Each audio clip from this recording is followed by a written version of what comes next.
नमस्कार दोस्तों, आपका स्वागत है फैंटेसी नॉवल ऑडियो बुक में। आज हम लेकर आए हैं एक रोमांचक और रहस्यमयी कहानी जो आपको कल्पना की एक नई दुनिया में ले जाएगी। शुरू करने से पहले एक महत्वपूर्ण सूचना। इस कहानी के सभी पात्र, स्थान, घटनाएं और नाम पूर्णतः काल्पनिक हैं।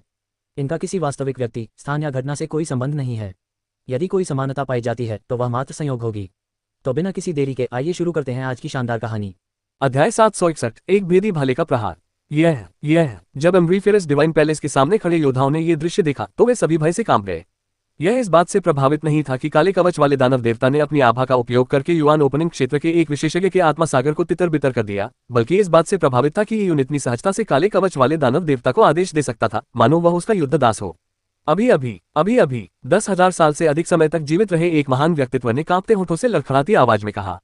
ये यून ने उसे काला दानव कठपुतली कहा था। कठपुतली? क्या वह हट्टा कट्टा आदमी यून की कठपुतली हो सकता है? हालांकि इस बलवान व्यक्ति की आभा और उसकी दमनकारी भावना ने सभी को आश्वस्त कर दिया कि वह निश्चित रूप से काले कवच वाला दानव देवता था। भले ही वह ऐसा न भी हो, फिर भी वह निश्चित रूप से एक भयानक अस्तित्व था जो काले कवच वाले दानव देवता से बहुत अलग नहीं था। क्या इस प्रकार के अस्तित्व को यून द्वारा कारणवश व्यवस्थित किया गया था? काला दानव कठपुतली, काले कवच वाला दानव देवता, ये हो सकता है। तियान युआन जगत के एक महान व्यक्तित्व को अचानक एक चौंकाने वाली संभावना का एहसास हुआ। वह ये थी कि ये यून ने काले कवच वाले दानव देवता को अपने वश में कर लिया था। कुछ अद्वितीय हस्तियों की मृत्यु के बाद उन्हें तराशकर कठपुतली में बदलना संभव हो गया। जब उन्होंने यह विचार रखा तो वहां मौजूद सभी योद्धा अचंभित रह गए। ये कैसे संभव था कि यून ने काले कवच वाले दानव देवता को मार डाला और फिर उसे एक कठपुतली में बदल दिया? ये यून और काले कवच वाले दानव देवता के प्रकट होने से उन पर भारी दबाव पड़ा था, जिसके चलते वे अब ठीक से सोच विचार नहीं कर पा रहे थे। उनके मन पर इतना दबाव था कि उनके लिए कोई भी विचार करना असंभव हो गया था। उनमें से कई, विशेषकर 10,000 साल से अधिक जीवित रहे वृद्ध विलक्षण लोग अब ठंडे पसीने से तरबतर हो रहे थे। हालांकि वे ये यून की प्रशंसा करते थे और ये यून और काले कवच वाले दानव देवता के बीच हुए ब्रह्मांडीय अनुपात के युद्ध से चकित थे, फिर भी उन्होंने अपने अस्तित्व और भविष्य के लिए संध्याकाल के संप्रभु के अधीन शरण ली थी। वे अपने हृदय में गहराई से जानते थे कि संध्याकाल के सम्राट किस प्रकार के व्यक्ति थे। पौराणिक मानव आकृतियां जानती थी कि यून के मानव होने का उनका दावा और इसका यह अर्थ कि ईश्वर आगमन दावा मानव जाति का है, ये यून की इच्छा के बिल्कुल विपरीत था। जब संध्याकाल का सम्राट यून को शत्रु मानता था तो उसका अनुसरण करना यून के साथ विश्वासघात करने के बराबर था। ये यून के साथ विश्वासघात करने का क्या परिणाम होगा, वे इससे आगे सोचने की हिम्मत नहीं कर पाए। शायद छोटों का हाल बेहतर होता। वे युवा थे और सच्चाई से अनजान थे, लेकिन युवान ओपनिंग क्षेत्र से ऊपर वालों के लिए, या यहाँ तक कि उन बूढ़े सन के लोगों के लिए भी जो स्वर्ग आरोहण क्षेत्र में आधा कदम आगे बढ़ चुके थे, वे मुसीबत में पड़ने वाले थे। ये यून ने इन लोगों को अनसुना कर दिया। वह केवल अपने सामने खड़े इवेंटाइट भिक्षु को ठंडे भाव से घूर रहा था। दरअसल ये यून बहुत पहले यहाँ आ चुका था। उसने भी इवेंटाइट के सम्राट का जोशीला भाषण सुना था। उससे उसे पता चला था कि इवेंटाइट के सम्राट ने डेसोलेट जाति पर हमला किया था और गॉड एडवेंट टॉवर को चुरा लिया था। सुदूर पर्वतों में हुए युद्ध के बाद सभी पौराणिक निर्जन जाति के व्यक्ति घायल हो गए थे और उनकी साधना शक्ति में गिरावट आई थी। हालांकि इवेंटाइट के सम्राट युद्ध में अनुपस्थित थे, जिससे उनकी शक्ति पूरी तरह से सुरक्षित रही। ऐसा प्रतीत होता है कि तियान युआन एल्डर कंसोर्टियम में हुई उनकी पहली मुलाकात की तुलना में इवेंटाइट के सम्राट की शक्ति में वृद्धि हुई है। इन परिस्थितियों में ये यून को बहुत चिंता थी कि इवेंटाइट के संप्रभु ने डेसोलेट जाति के साथ कुछ ऐसा किया है जिसकी भरपाई नहीं की जा सकती। ये यून ने एक हाथ से संध्याकालीन भिक्षु को पकड़ लिया और सीधे उसकी आत्मा की खोज की। आत्ममंथन की कला से केवल अस्पष्ट जानकारी ही प्राप्त की जा सकती थी। उदाहरण के लिए इस पद्धति से किसी भी प्रकार की नियमशास्त्रीय विरासत प्राप्त करना असंभव था, लेकिन ये यून के लिए इतना ही काफी था। ये यून ने तुरंत ही देख लिया था कि इवेंटाइट के संप्रभु ने डेसोलेट जाति के साथ क्या क्या किया था, जिसमें जियांग शियाओरू पर हमला करना और उसे धमकी के रूप में इस्तेमाल करना शामिल था। ये यून का चेहरा अचानक उतर गया। उसके अंदर जानलेवा इरादा उबल रहा था और उसने ठंडी निगाहों से शाम के सम्राट को घूरना शुरू कर दिया। उस क्षण लोगों को लगा कि यून एक आदिम दिव्य पशु के समान है। उसे किसी को भी मारने से कोई नहीं रोक सकता। तुम मौत के हकदार हो। विस्मयादिबोधक चिन्ह उद्धरण चिन्ह। ये यून ने अपने वाक्य को शब्द दर शब्द स्पष्ट किया, जिसमें वास्तविक हत्या का इरादा झलक रहा था। उसने शाम के सम्राट के शरीर के हर हिस्से पर अपनी निगाहें गड़ा दी। संध्याकाल के स्वामी ने अपने शरीर की नसों में ऊर्जा का प्रवाह रुका हुआ महसूस किया। उन्हें भय का अनुभव हुआ, एक घुटन भरा भय। अपने लंबे जीवन में यह पहली बार था जब उन्होंने इतना भय अनुभव किया था। वे जानते थे कि वे यून के समान स्तर के जीव नहीं हैं। और इसी क्षण काले कवच वाले दानव देवता ने अपना हाथ बढ़ाया और उसे शून्य में घुमाया। चटकने की आवाज। काले कवचधारी दानव देवता ने अंतरिक्षीय शून्य को चीर डाला और असंख्य बिजलियां अंतरिक्षीय दरार के चारों ओर एकत्रित होने लगी। एक भयानक अंतरिक्षीय तूफान उठने लगा। एक लंबा भाला, जिसके चारों ओर काली बिजली लिपटी हुई थी, अंतरिक्षीय दरार से निकला और काले कवच वाले दानव देवता के हाथ में जा गिरा। ये काले कवचधारी दानव देवता का हथियार था। ये यून के साथ युद्ध के दौरान काले कवचधारी दानव देवता ने इस हथियार को फेंक दिया था, जो तियान युआन लोक में जा गिरा था। अंततः जब काले कवचधारी दानव देवता गहरी नींद में चले गए तो काला भाला शून्य में विलीन हो गया। अब काले कवच वाले दानव देवता की वापसी के साथ शून्य को चीरने के लिए एक आकस्मिक प्रहार ने उसे अपना हथियार पुनः प्राप्त करने की अनुमति दी। हाथ में भाला लिए काले कवच वाले दानव देवता की निगाहें संध्याकाल के सम्राट पर टिक गईं। काले कवचधारी दानव देवता ने गति पकड़ी। बवंडर की तरह वह शाम के सम्राट की ओर दौड़ा। भयानक आभा ने संध्याकाल के सम्राट के शरीर को जकड़ लिया था। काले कवच वाले दानव देवता के सीधे हमले का सामना उन्होंने पीले चेहरे से किया। उनकी शक्ति दबी हुई थी, जिससे वे अपनी ऊर्जा का 20% भी उपयोग नहीं कर पा रहे थे, और अगर वे अपनी पूरी शक्ति का उपयोग भी कर लेते तो भी वे काले कवच वाले दानव देवता का मुकाबला नहीं कर सकते थे। पेंग पेंग पेंग रक्त और मांस के विस्फोट के साथ भाले के दमन के कारण इवेंटाइट के संप्रभु के अलावा कई इवेंटाइट भिक्षु रक्त के धुंध में बदल गए। काले कवचधारी दानव देवता का एक ही प्रहार ऐसा था जिसका सामना कोई नहीं कर सकता था। यहाँ तक कि यून को भी दाओलीफ की शक्ति का उपयोग करना पड़ा, अन्यथा वह उसके हमले का सामना नहीं कर पाता। संध्याकाल के सम्राट ने अपनी जीभ काटते हुए दहाड़ लगाए और मुंह भर खून थूक दिया। अपनी नसों के फटने के खतरे के बावजूद उन्होंने अंततः काले कवच वाले दानव देवता की आभा की बाधाओं को तोड़ दिया, जिससे उन्हें अपने दांत्यान में निहित शक्ति का उपयोग करने की अनुमति मिल गई। उसने अचानक एक हल्के सुनहरे रंग की मोहर फेंकी और उसे काले कवच वाले दानव देवता पर दे मारा। काचा शाम के सम्राट के दांतियन में कई बार रखे जाने के कारण कई बार कठोर हो चुकी वह सुनहरी मोहर चकनाचूर हो गई। काले कवच वाले दानव देवता के भाले के सामने वह लोइस की तरह थी जो एक भी वार सहन नहीं कर सकती थी। शाम के सम्राट के चेहरे के भाव बिगड़ गए क्योंकि उसने ताजा खून थूका। जिस हमले के लिए उसने अपने रक्त का सार बहाया था वह काले कवच वाले दानव देवता को रोकने में विफल रहा। पुआ काले भाले ने अपनी गति नहीं खोई और सीधे इवेंटाइट के सम्राट की छाती को भेद दिया। शाम के समय का सम्राट काले कवच वाले दानव देवता के भाले पर लटका हुआ था, जिसे भेद दिया गया था। उसकी मृत्यु नहीं हुई, लेकिन वह लगातार कांपते हुए काले भाले के शरीर को बेताब होकर पकड़ रहा था। शाम के समय के सम्राट, जिनका कद लंबा था, केवल काले कवच वाले दानव देवता की छाती तक ही पहुंच पाते थे। जब काले कवच वाले दानव देवता अम्ब्रीफेरस डिवाइन पैलेस के सामने खड़े हुए तो उन्होंने अपने भले से शाम के समय के सम्राट को ऊपर उठा लिया। इस समय काले कवच वाले दानव देवता का शरीर काली लपटों से जल रहा था। वह नरक से निकले एक अजय दुष्ट दानव की तरह दिख रहा था। यह दृश्य देखकर आसपास के लोग भयभीत हो उठे। तियान युआन जगत के शिखर पर स्थित संध्याकाल के सम्राट ने बड़े हर्षोल्लास में 12वें स्वर्ग में एक गुट स्थापित करने का अपना सपना सुनाया था, लेकिन अब काले कवचधारी दानव देवता ने उन्हें भाले पर लटकाकर मरे हुए कुत्ते की तरह जकड़ रखा था। प्रतिरोध करना व्यर्थ था। वह काले कवच वाला दानव देवता था, एक भयानक अस्तित्व जो तियान युआन दुनिया की शक्ति से कहीं अधिक शक्तिशाली था। ये यून की बात करें तो उसने काले कवच वाले दानव देवता को मार डाला था और यहाँ तक कि उसे अपने वश में कर लिया था। तो फिर ये यून की शक्ति किस हद तक पहुंच चुकी थी। अध्याय 762 अंधकार में दिव्य महल का विनाश। सब लोग भय से कांप उठे और ये यून ने संध्याकाल के सम्राट को एक बेपरवाह नजर से देखा। इस समय संध्याकाल के सम्राट की आंखों में इच्छाशक्ति का अभाव था और उनके मुंह से झाग निकल रहा था। वे ये यून को देखने की पूरी कोशिश कर रहे थे, लेकिन उनकी दृष्टि धुंधली होती जा रही थी। तू उद्धरण चिन्ह। संध्याकाल के स्वामी ने अपना मुंह खोलने का प्रयास किया, लेकिन जो कुछ भी उन्होंने कहा वह रुक रुक कर निकला। उनके फेफड़े में छेद होने के कारण उनके लिए एक शब्द भी बोलना मुश्किल था। ये यून ने ठंडी मुस्कान के साथ बिना किसी भाव के कहा, इस जगह को नष्ट कर दो। आदेश मिलते ही काले कवचधारी दानव देवता ने अचानक एक बड़ा कदम आगे बढ़ाया। अम्ब्रीफेरस डिवाइन पैलेस की ओर देखते हुए उसने अचानक अपने भाले से प्रहार किया। काला भाला चारों ओर लहराया जा रहा था, जिस पर संध्याकाल के सम्राट की आकृति जड़ी हुई थी, मानो कोई नाचता हुआ काला बाढ़ का अजगर हो। शून्य को चीरते हुए भाले के हर प्रहार से एक अंतरिक्षीय तूफान उठ रहा था। बूम! संपूर्ण अम्ब्रीफेरस डिवाइन पैलेस ढह गया। उस भयानक शक्ति ने अम्ब्रीफेरस डिवाइन पैलेस को पूरी तरह से नष्ट कर दिया और यहाँ तक कि हवा में उड़ने वाली छोटी छोटी बजरी भी अंतरिक्षीय तूफानों के कारण धूल में बदल गई और बाद में गायब हो गई। संध्याकाल के सम्राट का वह दिव्य महल, जिसे उन्होंने बड़ी मेहनत से बनवाया था, पल भर में नष्ट हो गया। हालांकि संध्याकाल का सम्राट अभी मरा नहीं था। उसका शरीर रक्त से लथपथ था, उसकी नसें कटी हुई थीं और उसका शरीर कांप रहा था। तियान युआन जगत का पूर्व सबसे शक्तिशाली व्यक्ति अब मानव रूप में नहीं दिख रहा था। संध्याकाल के सम्राट के जीवित रहने का एक कारण ये था कि उनमें प्रबल जीवन शक्ति थी, और दूसरा कारण ये था कि उन्हें इतनी जल्दी मरते हुए नहीं देखना चाहता था।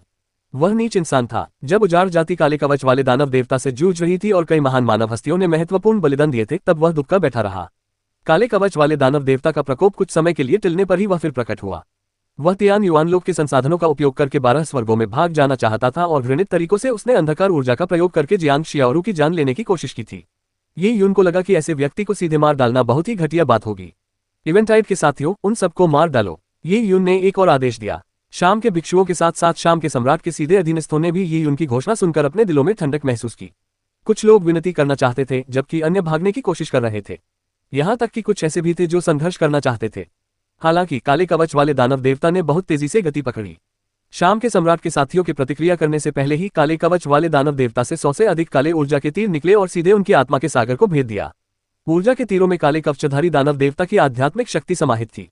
जैसे ही इन लोगों के आत्मा सागर सीधे चकनाचूर हो गए, ऐसा लगा मानो उनकी आत्माएं पल भर में निकाल ली गई हो। वे सड़े हुए मांस के टुकड़ों की तरह झट से बेजान हो गए। महज कुछ ही सेकंड में ये यून की 2 पंक्तियों ने पूरे अम्ब्रीफेरस डिवाइन पैलेस को नष्ट कर दिया। ये तियान युआन जगत का सबसे शक्तिशाली गुट था और साथ ही साथ सबसे रहस्यमय गुट भी था। लेकिन अब इसका पूरी तरह से अंत हो चुका था और इस समय शाम के देवता की शरण लेने आए अनेक अनुयायी उम्ब्रीफेरस डिवाइन पैलेस के खंडहरों के आसपास खड़े थे। ये अनुयायी पसीने से तरबतर थे और उनके चेहरे पीले पड़ गए थे। काले कवचधारी दानव देवता अत्यंत शक्तिशाली थे। शाम के सम्राट सहित अपने सभी शक्तिशाली व्यक्तित्वों से परिपूर्ण संपूर्ण उम्ब्रीफेरस डिवाइन पैलेस लगभग पल भर में ही नष्ट हो गया। भयानक काले कवच वाला दानव देवता, साथ ही अभी तक कोई चाल नहीं चलने वाला लेकिन निश्चित रूप से अधिक शक्तिशाली ये यून। दरअसल ये यून की ताकत चाहे कितनी भी हो उन्हें कोई फर्क नहीं पड़ता था। उन्हें नष्ट करना तो बस एक विचार की दूरी पर था। कुछ क्षण पहले ये यून के इस जगह को नष्ट कर दो जैसे सरल वाक्य ने उन्हें ये सोचने पर मजबूर कर दिया कि वे मरने वाले हैं। हालांकि काले कवच वाले दानव देवता ने केवल उम्ब्रीफेरस डिवाइन पैलेस और इवेंटाइट के संप्रभु के सीधे सहयोगियों को ही नष्ट किया था। वे फिलहाल जीवित थे लेकिन ये स्थायी नहीं लग रहा था। अब ये यून ने अपनी नजर इन लोगों की ओर डाली। सभी भयभीत होकर कांप रहे थे। ये यून और काले कवच वाले दानव देवता के दोहरे दबाव के कारण वे लगभग घुटनों के बल गिर पड़े थे। वहां 10,000 से अधिक योद्धा उपस्थित थे। ये यून जानता था कि इनमें से अधिकांश लोगों ने संध्याकाल के सम्राट का अंधाधुंध अनुसरण किया था। वह जानता था कि काले कवच वाले दानव देवता के एक बार फिर प्रकट होने की आशंका के चलते उनके पास संध्याकाल के सम्राट पर भरोसा करने के अलावा कोई विकल्प नहीं था और वे आशा कर रहे थे कि इस विपत्ति के दौरान वे अपनी जान बचा सकेंगे। हालांकि फिर भी वे संध्याकाल के सम्राट के सहयोगी थे, इसलिए वे अभी भी दोषी थे। तुम सब मौत से बच सकते हो लेकिन सजा से कोई नहीं बच सकता। ये यून की ठंडी आवाज हर जगह गूंज उठी। एक विचार के साथ ये यून ने अपने हाथ हिलाए जिससे उसके हाथों से 10,000 से अधिक सुनहरे प्रतीक प्रकट हुए। ये सुनहरे प्रतीक यून की शुद्ध यांग ऊर्जा से निर्मित ऊर्जा चिन्ह थे। ये निशान उपस्थित योद्धाओं की ओर उड़े और उनके चेहरों पर जा गिरे। प्रत्येक निशान पर एक व्यक्ति था। इसके बाद शुद्ध यांग ऊर्जा में विस्फोट हो गया। आह आह आह! कुछ लोग दर्द से चीख उठे क्योंकि शुद्ध यांग ऊर्जा से उनके चेहरे जल गए थे जिससे एक निशान रह गया था। शुद्ध यांग ऊर्जा से बने निशान नश्वर दुनिया में दाग के निशानों की तरह प्रतीत होते थे, जिसमें पिघले हुए लोहे के टुकड़े का उपयोग करके उनके चेहरों पर एक निशान छोड़ दिया जाता था। शुद्ध यांग नियमों की यून की गहरी समझ के कारण तियान युआन जगत में कोई भी उसकी बराबरी नहीं कर सकता था। इस निशान को मिटाना या इसे छिपाने के लिए भेस बदलने की तकनीकों का इस्तेमाल करना भी असंभव था। जब तक ये यून हटाने की अनुमति नहीं देती, ये निशान जीवन भर उनके साथ रहेंगे। उन योद्धाओं के लिए जो सम्मान को बहुत महत्व देते थे, ये निश्चित रूप से जीवन भर का अपमान था। यह अनुमान लगाना आसान था कि यून की वापसी और काले कवच वाले दानव देवता के खतरे के टल जाने के बाद अब उसके लिए एक नई व्यवस्था स्थापित करने का समय आ गया था। इन लोगों को उनके चेहरों पर मौजूद निशानों के कारण दूसरों द्वारा नीची दृष्टि से देखा जाएगा। मामला चाहे जो भी हो, वे अपनी जान बचाने में कामयाब रहे थे। तुम्हें सजा से नहीं बख्शा जा सकता। ये निशान छोड़कर मैं तुम्हें चेतावनी दे रही हूँ। भविष्य में मैं तियान युआन लोग छोड़ दूंगी और इन निशानों को हटाने का काम पूर्व निर्जन रानी को सौंपा जाएगा। अगर तुम अच्छे काम करोगे, अच्छी सेवा करोगे तो वह तुम्हारे निशान हटा देगी। ब्रांड के पीछे की विधि को निर्जन जाति तक पहुंचाकर इन लोगों के लिए यह एक प्रकार का निवारक भी था। इसी क्षण ये यून ने अपना हाथ हिलाया। बूम! ईश्वर आगमन टावर कांपने लगा और वह सरणी की सीमाओं से बाहर निकल गया। ईश्वर आगमन टावर के यून के पास लौटने और उसके दांतियान में रखे जाने से पहले असंख्य जादुई आकृतियां चकनाचूर हो गईं। इसके बाद काले कवचधारी दानव देवता ने भी अपना हाथ हिलाकर अपना काला भाला बुलाया। उस समय संध्याकाल का सम्राट, जो दयनीय अवस्था में था, लगभग सांस फूलते हुए भले से लटका हुआ था। वह अत्यंत दयनीय दिख रहा था। काले कवचधारी दानव देवता ऊपर उड़े और उन्होंने अपने भाले से संध्याकाल के सम्राट को उठा लिया। ये यून ने संध्याकाल के सम्राट को निर्जन जाति में ले जाने की योजना बनाई ताकि वह जियांग शियाओरू के सामने अपने जीवन का प्रायश्चित कर सके। ये यून और लिन शिंटोंग प्रकाश की धाराओं में परिवर्तित हो गए, जबकि काले कवच वाला दानव देवता उनके ठीक पीछे पीछे चल रहा था। वे आकाश में तेजी से आगे बढ़े और दूरी को कम करने के लिए स्थानिक आयामों के नियमों का उपयोग किया। कुछ ही सेकंड में उन्होंने हजारों मील की दूरी तय कर ली। ये यून और उसके साथियों को इतनी तेजी से आते जाते देखकर उम्ब्रीफेरस डिवाइन पैलेस के खंडहरों के सामने मौजूद योद्धा अभी भी सदमे में थे। वे बच गए थे। ये यून ने उन्हें नहीं मारा था। जैसे ही उन्होंने अपने चेहरों पर लगे निशानों को छुआ, एक असहनीय दर्द ने उन्हें याद दिलाया कि अभी जो कुछ भी हुआ वह एक सपना नहीं था। ये यून मरा नहीं था, वह लौट आया है। वह न केवल जीवित था बल्कि उसकी शक्ति में भी जबरदस्त वृद्धि हुई थी। पहले तो लोगों को उम्मीद थी कि यून की मृत्यु नहीं हुई है, जिससे वह भविष्य में काले कवच वाले दानव देवता को मारने के लिए अपनी साधना में खुद को समर्पित कर सके। लेकिन वर्तमान स्थिति ये थी कि उसने दूसरे आयाम में काले कवच वाले दानव देवता को मार डाला था और यहाँ तक कि उसे अपने वश में कर लिया था। 20 वर्षों में वह विपत्ति स्वाभाविक रूप से समाप्त हो गई। उन्हें अब चिंता करने की कोई आवश्यकता नहीं थी, लेकिन उन पर अब एक कलंक का बोझ आ गया था। हालांकि यह उनकी अपनी पसंद थी, इसलिए किसी को दोष नहीं दिया जा सकता था। अध्याय 763 उजाड़ जाति की ओर वापसी। सुदूर पहाड़ों में स्थित दिव्य वन्य भूमि। जब से अभयारण्य द्वीप के दंपति और कई पौराणिक मानव आकृतियां दूरस्थ पहाड़ों में बस गईं, तब से दिव्य जंगल से होकर बने एक मार्ग के माध्यम से अधिक शक्तिशाली मानव आकृतियां दूरस्थ पहाड़ों में आने लगीं। ये स्थान काले कवच वाले दानव देवता के खिलाफ मित्र देशों के युद्ध में अग्रिम पंक्ति का कमान केंद्र बन गया था। वे जानते थे कि 20 वर्षों में काले कवच वाला दानव देवता फिर से प्रकट होगा, इसलिए मानव और निर्जन जाति निश्चित रूप से निष्क्रिय नहीं बैठ सकती थी। इस समय सूरज अभी उगा नहीं था। दूरदराज के पहाड़ बादलों से ढके हुए थे और रात भर अंतहीन धुंध धीरे धीरे ऊपर उठती रही, पहाड़ों और घाटियों को अपनी चपेट में लेती रही। इस धुंध के नीचे एक महल और अमर गुफाएं थीं जो 100 मील से भी अधिक क्षेत्र में फैली हुई थीं। ये योद्धाओं के लिए बनाया गया एक निवास स्थान था। सुदूर पहाड़ों में पहले तो कुछ भी नहीं था, लेकिन शक्तिशाली मानव और निर्जन जाति के लोगों के संयुक्त प्रयासों से महल परिसर में कुछ ही महीनों में कई इमारतें और सैन्य साज सामान बनकर तैयार हो गए। इन संरचनाओं की सहायता से दसियों हजार मील के दायरे में मौजूद स्वर्ग पृथ्वी युआंची को दूरस्थ पहाड़ों की ओर एकत्रित किया गया, जिससे योद्धाओं की साधना में सहायता मिली। इतना ही नहीं, निर्जन जाति ने अपनी सबसे शक्तिशाली रक्षात्मक संरचना का पुनर्निर्माण कर लिया था, जिसके केंद्र में दिव्य अस्थि वेदी थी। ये संरचना पूरे दूरस्थ पर्वतों को घेरे हुए थी। इस संरचना के स्थापित होते ही इसमें ऊर्जा का संचय शुरू हो गया। जब भी कोई शत्रु आक्रमण करने आता, ये संरचना सक्रिय हो जाती और इसमें संचित सारी ऊर्जा मुक्त हो जाती। बेशक काले कवच वाले दानव देवता के खिलाफ ये कहना मुश्किल था कि यह रणनीति कितनी प्रभावी होगी। वहां अनेक योद्धा थे और अनेक सैन्य सारणियां थीं। योद्धाओं को प्रतिदिन साधना करने और इन सारणियों को शक्ति प्रदान करने के लिए स्वाभाविक रूप से बहुत सारे संसाधनों की आवश्यकता होती। इसलिए सुदूर पहाड़ों में उच्च स्तरीय निर्जन स्वर्ग के स्वामी रहते थे, जो प्रतिदिन विभिन्न प्रकार के अवशेषों को परिष्कृत करते थे और उन्हें सहयोगी निर्जन जाति और मानव जाति की सेना को प्रदान करते थे। भोर होते ही योद्धाओं की गर्जना से कोहरा अचानक छट गया। महल परिसर के सामने मानव जाति और निर्जन जाति के योद्धाओं की साधना से उत्पन्न ऊर्जा एक तेज हवा की तरह उठी और 50 मील के दायरे में सभी बादलों को बिखेर दिया। जैसे ही बादल छटे, दूर पहाड़ों का दृश्य स्पष्ट रूप से दिखाई देने लगा।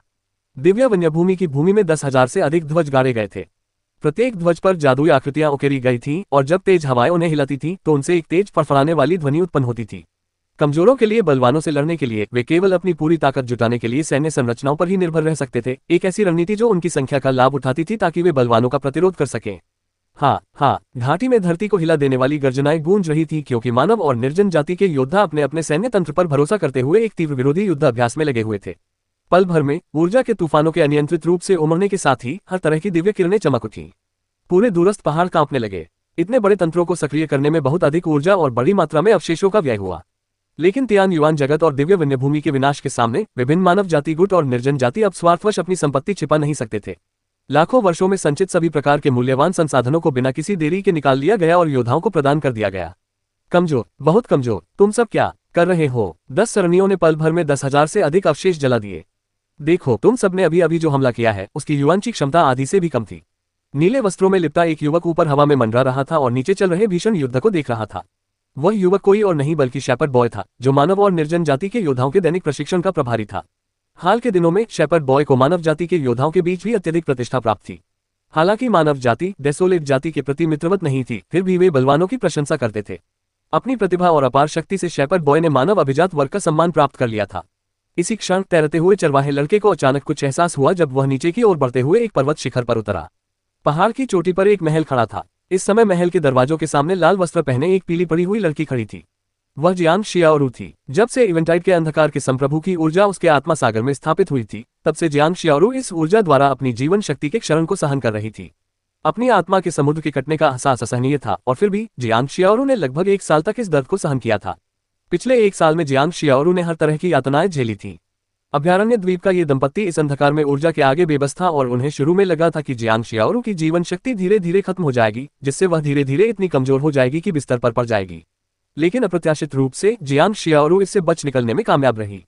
इतना ही नहीं, उसकी वंश परंपरा और जीवन शक्ति लगातार अंधकार में ऊर्जा से संघर्ष कर रही थी। इस समय जियांग शियाओरू की साधना शक्ति अंधकार में ऊर्जा द्वारा अवरुद्ध थी, इसलिए पिछले 1 वर्ष में उसमें कोई वृद्धि नहीं हुई। परंतु जियांग शियाओरू के रक्त और आत्मा में शक्ति धीरे धीरे प्रबल हो रही थी। अंधकार में ऊर्जा जियांग शियाओरू को पराजित नहीं कर सकी। यदि संध्याकालीन सम्राट द्वारा रोपित अंधकार में ऊर्जा एक चट्टान थी और जियांग शियाओरू एक खरपतवार, तो वह एक चट्टान के दबाव में दबी हुई थी। फिर भी उसका जीवन पहले की तरह ही दृढ़ और अटूट बना रहा, चट्टान की दरारों से होकर बढ़ता रहा और बड़ी कठिनाई से परिपक्व होता रहा। यह उजाड़ जाति की रानी है। सुदूर पहाड़ों में साधना कर रहे कई मानव योद्धाओं ने भी जियांग शियाओरू को देखा।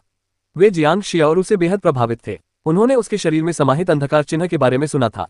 जियांग शियाओरू जैसी दुर्बल लड़की ने मध्य स्तरीय स्वर्गारोहण क्षमता वाले एक शक्तिशाली योद्धा के हमले को सहन कर लिया था और इस ऊर्जा की उपस्थिति के कारण उसकी जीवन शक्ति लगातार निखरती और मजबूत होती जा रही थी। इसे चमत्कार ही कहा जा सकता है। जियांग शियाओरू ने एक चमत्कार किया था, तो क्या यह संभव था कि 20 साल बाद काले कवच वाले दानव देवता के खिलाफ लड़ाई में उनके साथ एक और चमत्कार हो जाए? अभ्यास जारी रखें। हालांकि वे जानते थे कि काले कवच वाला दानव देवता शक्तिशाली था और वे ये भी जानते थे कि काले कवच वाले दानव देवता के खिलाफ उनकी लड़ाई एक चट्टान पर अंडे के टकराने जैसी थी, फिर भी उन्हें अपना सर्वश्रेष्ठ प्रदर्शन करना था। हो सकता है कि 20 साल की कड़ी मेहनत, पसीने और आंसुओं से लथपथ परिश्रम के बावजूद उनमें से कई वास्तविक युद्ध के दौरान एक पल में राख हो जाएं, या हो सकता है कि वे काले कवच वाले दानव देवता के हथियार को छूने के योग्य भी न हो, लेकिन वे उस पल के लिए अपना पूरा जीवन समर्पित करना चाहते थे। इसके अलावा उन्हें यह भी पता था कि मानव जाति से एक गद्दार शाम के देवता का उदय हो चुका है। इस समय वह बड़ी संख्या में अनुयायियों को इकट्ठा कर रहा था और काले कवच वाले दानव देवता के प्रकट होने से पहले ही युद्ध छिड़ सकता था। उनके सामने एक अजय शत्रु होने के बावजूद मानव जाति के बीच आपसी कलह होना अत्यंत दुखद था। 20 साल, इन्हीं 20 सालों में उनका भविष्य तय होना था। उन्हें अपना सर्वश्रेष्ठ प्रदर्शन करना था और यह उम्मीद शायद बहुत कम ही थी, लेकिन वे जानते थे कि अगर उन्होंने ऐसा नहीं किया तो उम्मीद की कोई किरण ही नहीं बचेगी। फिर से अभ्यास करो, चरवाहे लड़के ने चिल्लाकर कहा। सरणियों का उपयोग करके किया जाने वाला प्रत्येक अभ्यास एक भारी खर्च था, इसलिए उन्हें सरणियों के साथ अभ्यास करने के प्रत्येक अवसर को संजोकर रखना पड़ता था। अन्यथा मानव और निर्जन जाति के पास चाहे कितने भी संचित संसाधन क्यों न हो, वे इस तरह के फिजूल खर्ची को सहन नहीं कर पाएंगे। जैसे ही शेपर्ड बॉय ने ये शब्द कहे और मानव एवं निर्जन जाति के योद्धा अपनी ऊर्जा एकत्रित कर रहे थे, युआनची के 2 अत्यंत मोटे स्तंभ आकाश में उठ खड़े हुए। अचानक क्षितिज पर एक काले लाल रंग की प्रकाश किरण प्रकट हुई। यह प्रकाश किरण अविश्वसनीय रूप से तीव्र थी और शेपर्ड बॉय की गहन साधना के बावजूद वह इसे अन्य युवा योद्धाओं से पहले नहीं देख पाया। प्रकाश की काली किरण पलक झपकते ही मानव और निर्जन जाति के प्रशिक्षण मैदान पर पहुंच गई। बूम बूम बूम, अंतरिक्ष के विरूपित होते ही ऊर्जा का विस्फोट हुआ। लोग मुश्किल से ही समझ पा रहे थे कि प्रकाश की वह काली किरण वास्तव में 3 लोगों की उड़ान थी। उनकी असीम आभा ने शून्य को चीर दिया था और उनकी शक्तिशाली आभा के परिणामस्वरूप प्रकाश के 2 विशाल युआनची स्तंभ टूट गए थे। लोगों के पलक झपकते ही भाग जाने से मानव और निर्जन जाति के सभी समूहों से स्वर्ग पृथ्वी युआनक्यूई तुरंत निकल गई। ये स्वर्ग पृथ्वी की ऊर्जा थी जिसे हजारों मानव और निर्जन जाति के अभिजात वर्ग द्वारा निर्मित विशाल प्रणालियों के माध्यम से एकत्रित किया गया था। फिर भी ये लोगों की आभा के प्रभाव को सहन नहीं कर सकी। इसके अलावा ये केवल उनकी उड़ान से उत्पन्न आभा थी, न कि युद्ध से उत्पन्न आभा। ये लोग हैं कौन? जैसे ही मानव और निर्जन जाति के कुलीन लोग एक शक्तिशाली शत्रु के विरुद्ध डटकर खड़े होने के लिए तैयार हुए, शेपर्ड बॉय का चेहरा बदल गया। इतनी शक्तिशाली सत्ता के अस्तित्व के लिए उनके दिमाग में केवल एक ही व्यक्ति का नाम आ रहा था, काले कवच वाला दानव देवता। लेकिन क्या काले कवच वाला दानव देवता लगभग 19 साल बाद ही दोबारा प्रकट नहीं होने वाला था? लोग सांस रोककर आसमान की ओर टकटकी लगाए देख रहे थे और जब उन्होंने इन लोगों की आकृतियां देखी तो वे भयभीत हो गए। उनके चेहरे के भाव उन झंडों पर बने रहस्यमय आकृतियों से भी कहीं अधिक जटिल थे। तीनों आकृतियों में सबसे लंबा व्यक्ति सबसे अधिक ध्यान खींचने वाला था। वह एक बलवान पुरुष था जिसके हाथ में भाला था और वह नंगे बदन था। क्या वह काले कवच वाला दानव देवता नहीं था? काले कवच वाला दानव देवता। मानव और निर्जन जाति के योद्धा स्तब्ध होकर देखते रहे। हालांकि उन्होंने अपने मन को मृत्यु को गले लगाने के लिए तैयार कर लिया था, फिर भी वे काले कवच वाले दानव देवता के अचानक प्रकट होने को सहन नहीं कर सके। लगभग 1 वर्ष पहले उन पर हमला करने वाले काले कवचधारी दानव देवता का सामना करते हुए, जिसकी उड़ान से उत्पन्न शक्तिशाली आभा विशाल ऊर्जा संरचनाओं द्वारा संचित ऊर्जा स्तंभों को भी भेदने में सक्षम थी, उनका आत्मविश्वास चकनाचूर हो गया। भले ही वे मृत्यु तक लड़ने के लिए दृढ़ संकल्पित थे, वह एक ऐसा भयानक शत्रु था जिसकी शक्ति उनकी कल्पना से कहीं अधिक थी। लेकिन बहुत जल्द ही कुछ और भी चौंकाने वाली घटना घटित हुई। काले कवचधारी दानव देवता के सामने काले वस्त्र पहने एक युवक और सफेद वस्त्र पहने एक लड़की खड़ी थी। इन दोनों को देखकर हर कोई दंग रह गया। उनके मन में निराशा से लेकर घोर सदमे तक के भाव उमड़ आए। क्या ये दोनों यी यून और लिन शिंटोग नहीं हैं? क्या वे अभी भी जीवित हैं? और तो और वे काले कवच वाले दानव देवता के साथ क्यों हैं? अध्याय 764। सब कुछ समाप्त हो गया। लिन शिंटोग, यी यून और साथ ही काले कवच वाले दानव देवता भी। इसके अलावा काले कवच वाले दानव देवता के भाले पर एक अधमरा व्यक्ति लटका हुआ था। उस व्यक्ति के चेहरे को गौर से देखने पर सभी दंग रह गए। क्या वह संध्याकाल का सम्राट नहीं है? संध्याकाल का सम्राट तियान युआन जगत और दिव्य वन्यभूमि का सबसे शक्तिशाली योद्धा था। हाल के समय में मानव और निर्जन जाति का सबसे बड़ा शत्रु काले कवच वाला दानव देवता था, लेकिन अभी तक वह प्रकट नहीं हुआ था, इसलिए वे केवल संध्याकाल के सम्राट से ही सावधान थे। वह पूरी दुनिया के सभी संसाधनों का उपयोग करके 12 दिव्य लोकों में भाग जाना चाहता था। वह अंधेरे में घात लगाए बैठे विषैले सांप की तरह था, जो किसी भी समय उन्हें काट सकता था। लेकिन अब संध्याकाल का सम्राट काले कवच वाले दानव देवता के भाले पर लटका हुआ है। आखिर हुआ क्या? क्या काले कवच वाले दानव देवता ने यी यून और लिन शिंटोग को नियंत्रित किया था और फिर शाम के सम्राट की हत्या कर दी थी? मानव और निर्जन जाति के योद्धा क्षण भर के लिए स्तब्ध रह गए। यहां तक कि सेनापति शेपर्ड बॉय भी हैरान रह गया। वह स्पष्ट रूप से समझ सकता था कि उसके सामने का दृश्य ऐसा नहीं लग रहा था कि यी यून को काले कवच वाले दानव देवता ने गुलाम बना लिया हो। इसके विपरीत ऐसा लग रहा था कि यी यून ने काले कवच वाले दानव देवता को गुलाम बना लिया है, क्योंकि वही उनका पीछा कर रहा था। क्या काले कवच वाले दानव देवता को वश में कर लिया गया था? क्या यह संभव भी था? यी यून और काले कवच वाले दानव देवता के प्रकट होने के परिणामस्वरूप सहयोगी सेना की संरचना के युआनची स्तंभ टूट गए। इस समय संरचना में मौजूद निर्जन अस्थि अवशेष बेतहाशा जल रहे थे, लेकिन किसी को उनकी परवाह नहीं थी।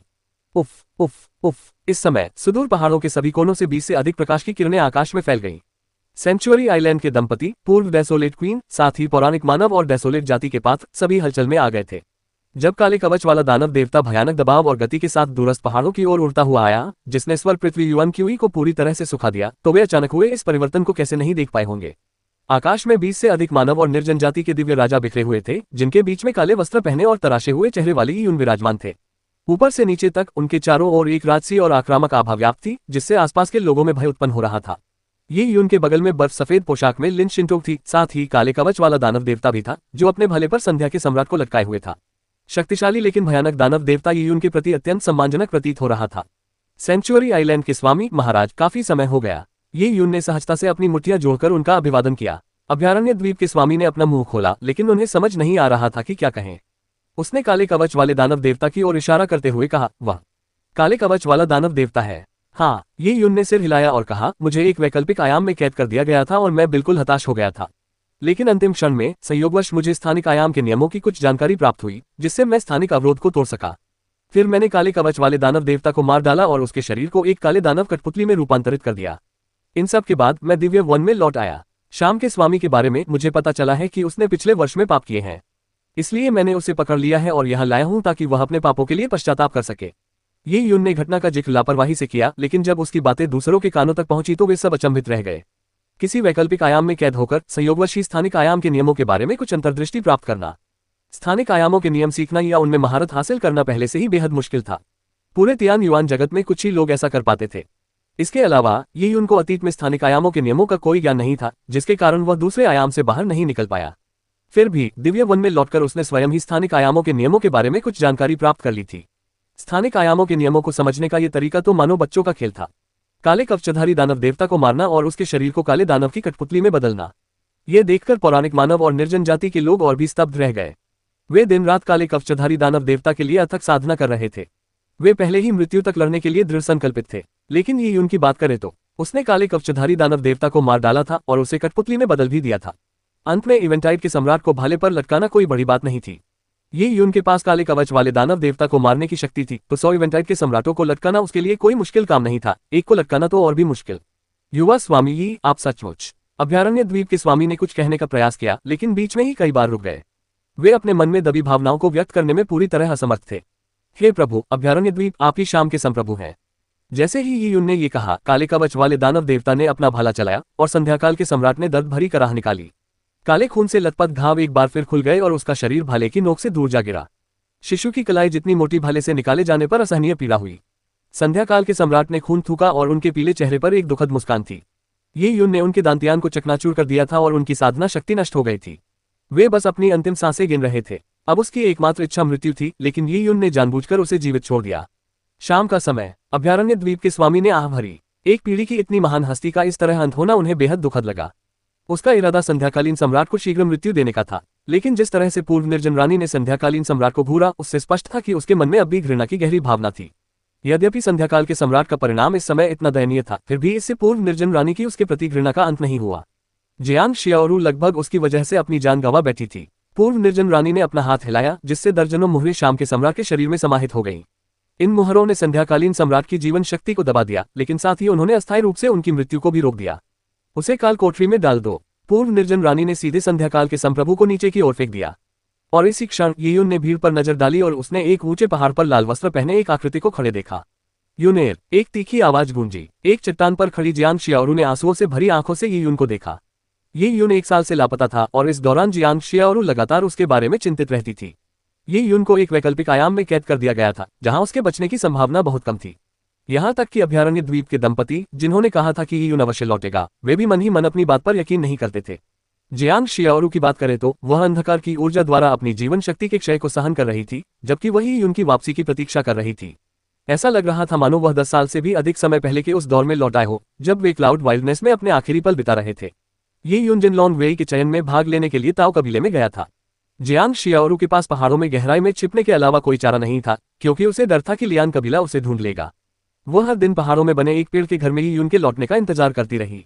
उसे उस दिन का वह दृश्य भी याद था, जब कई साल पहले यून एक उड़ने वाली मछली के वस्त्र पहने हुए जिनलॉन्ग वेई के घोड़े पर सवार होकर लौटी थी, और उनके लौटने से सब कुछ बदल गया था। बहन शियाओरू। ये यून की आकृति पलक झपकते ही चट्टान पर आ पहुंची और वह जियांग शियाओरू के सामने खड़ा हो गया। सब कुछ खत्म हो गया था, कम से कम उस दुनिया में जहां तियान युआन की दुनिया और दिव्य वन्य भूमि थी, सब कुछ खत्म हो गया था।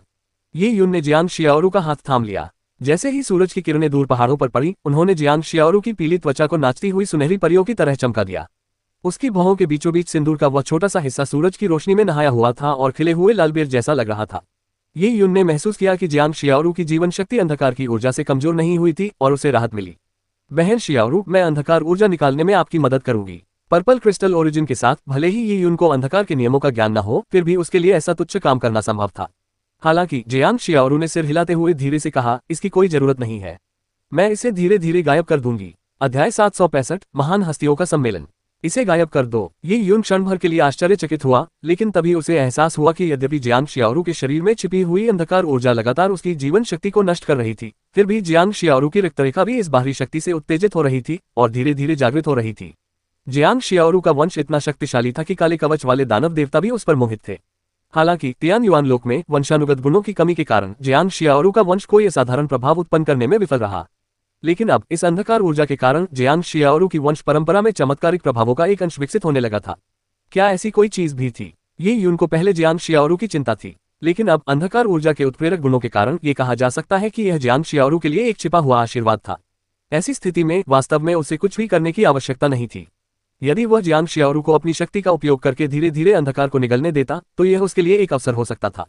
केवल जियांग शियाओरू ही इस विपत्ति को अवसर में बदल सकती थी। अगर किसी साधारण व्यक्ति में अंधकार की ऊर्जा डाली जाती तो उसकी जीवन शक्ति पूरी तरह से नष्ट हो जाती। ठीक है बहन शियाओरू, अगर कभी ऐसा दिन आए जब आपको अच्छा महसूस न हो तो मुझे जरूर बताना। पर्पल क्रिस्टल ओरिजिन की मदद से ये यून जियांग शियाओरू के शरीर में मौजूद डार्कनेस एनर्जी पर नजर रख सकता था, इसलिए उसे कोई चिंता नहीं थी। जियांग शियाओरू ने सिर हिलाया और फुसफुसाते हुए कहा, ठीक है। इसी क्षण ये यून को अचानक कुछ सूझा और उसने अभयारण्य द्वीप के स्वामी को पुकारा। द्वीप स्वामी यन, क्या आपको मुझसे कुछ चाहिए? युवा स्वामी ही। ये यून के सामने अभयारण्य द्वीप के स्वामी ने आदरपूर्वक कहा। ये यून ने लगभग अकेले ही काले कवच वाले दानव देवता को पराजित कर तियान युआन लोक और दिव्य वन्यभूमि पर मंडरा रहे संकट को दूर किया था। इस उपलब्धि ने उन्हें हर योद्धा के सम्मान और कृतज्ञता का पात्र बना दिया था।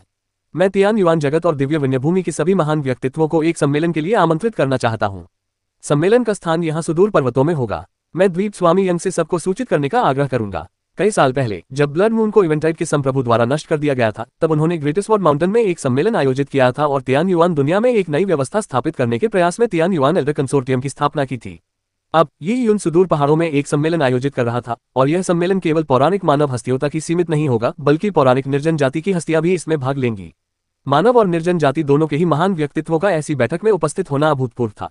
ठीक है, अभयारण्य द्वीप के स्वामी ने तुरंत सहमति दे दी। मैं तुरंत ये खबर प्रसारित करना शुरू कर दूंगा। अभयारण्य द्वीप के स्वामी के विदाई लेने के कुछ ही घंटों के भीतर उन्होंने और अन्य महान मानव हस्तियों ने विभिन्न संचार विधियों का उपयोग करके तियान युआन जगत के शेष भाग को सूचित किया कि यून ने काले कवच वाले दानव देवता को वश में कर लिया है। साथ ही उन्होंने शाम के सम्राट से कैसे निपटा। दरअसल इससे पहले जब ये यून एम्ब्रीफेरस डिवाइन पैलेस में पहुंचा और उसे पूरी तरह से नष्ट कर दिया, तब भी इवेंटाइट के संप्रभु के अनुयायी मौजूद थे जिन्होंने ये यून द्वारा ब्लैक आर्मर डेमन गॉड को वश में करने की खबर फैला दी थी। हालांकि ये यून ने स्थानिक आयामों के नियमों को समझ लिया था, इसलिए उसकी गति बहुत तेज थी।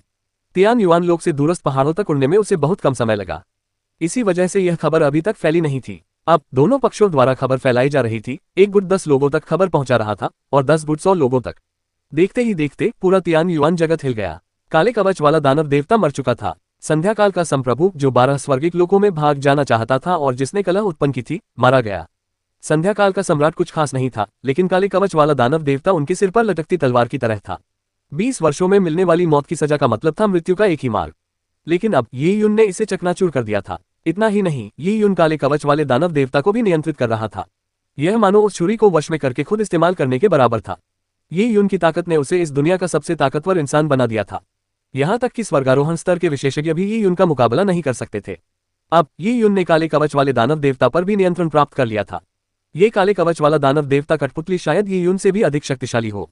ये यून के ठीक पीछे पीछे चलने वाली उतनी ही शक्तिशाली लिन शिंटोग भी वहीं थी।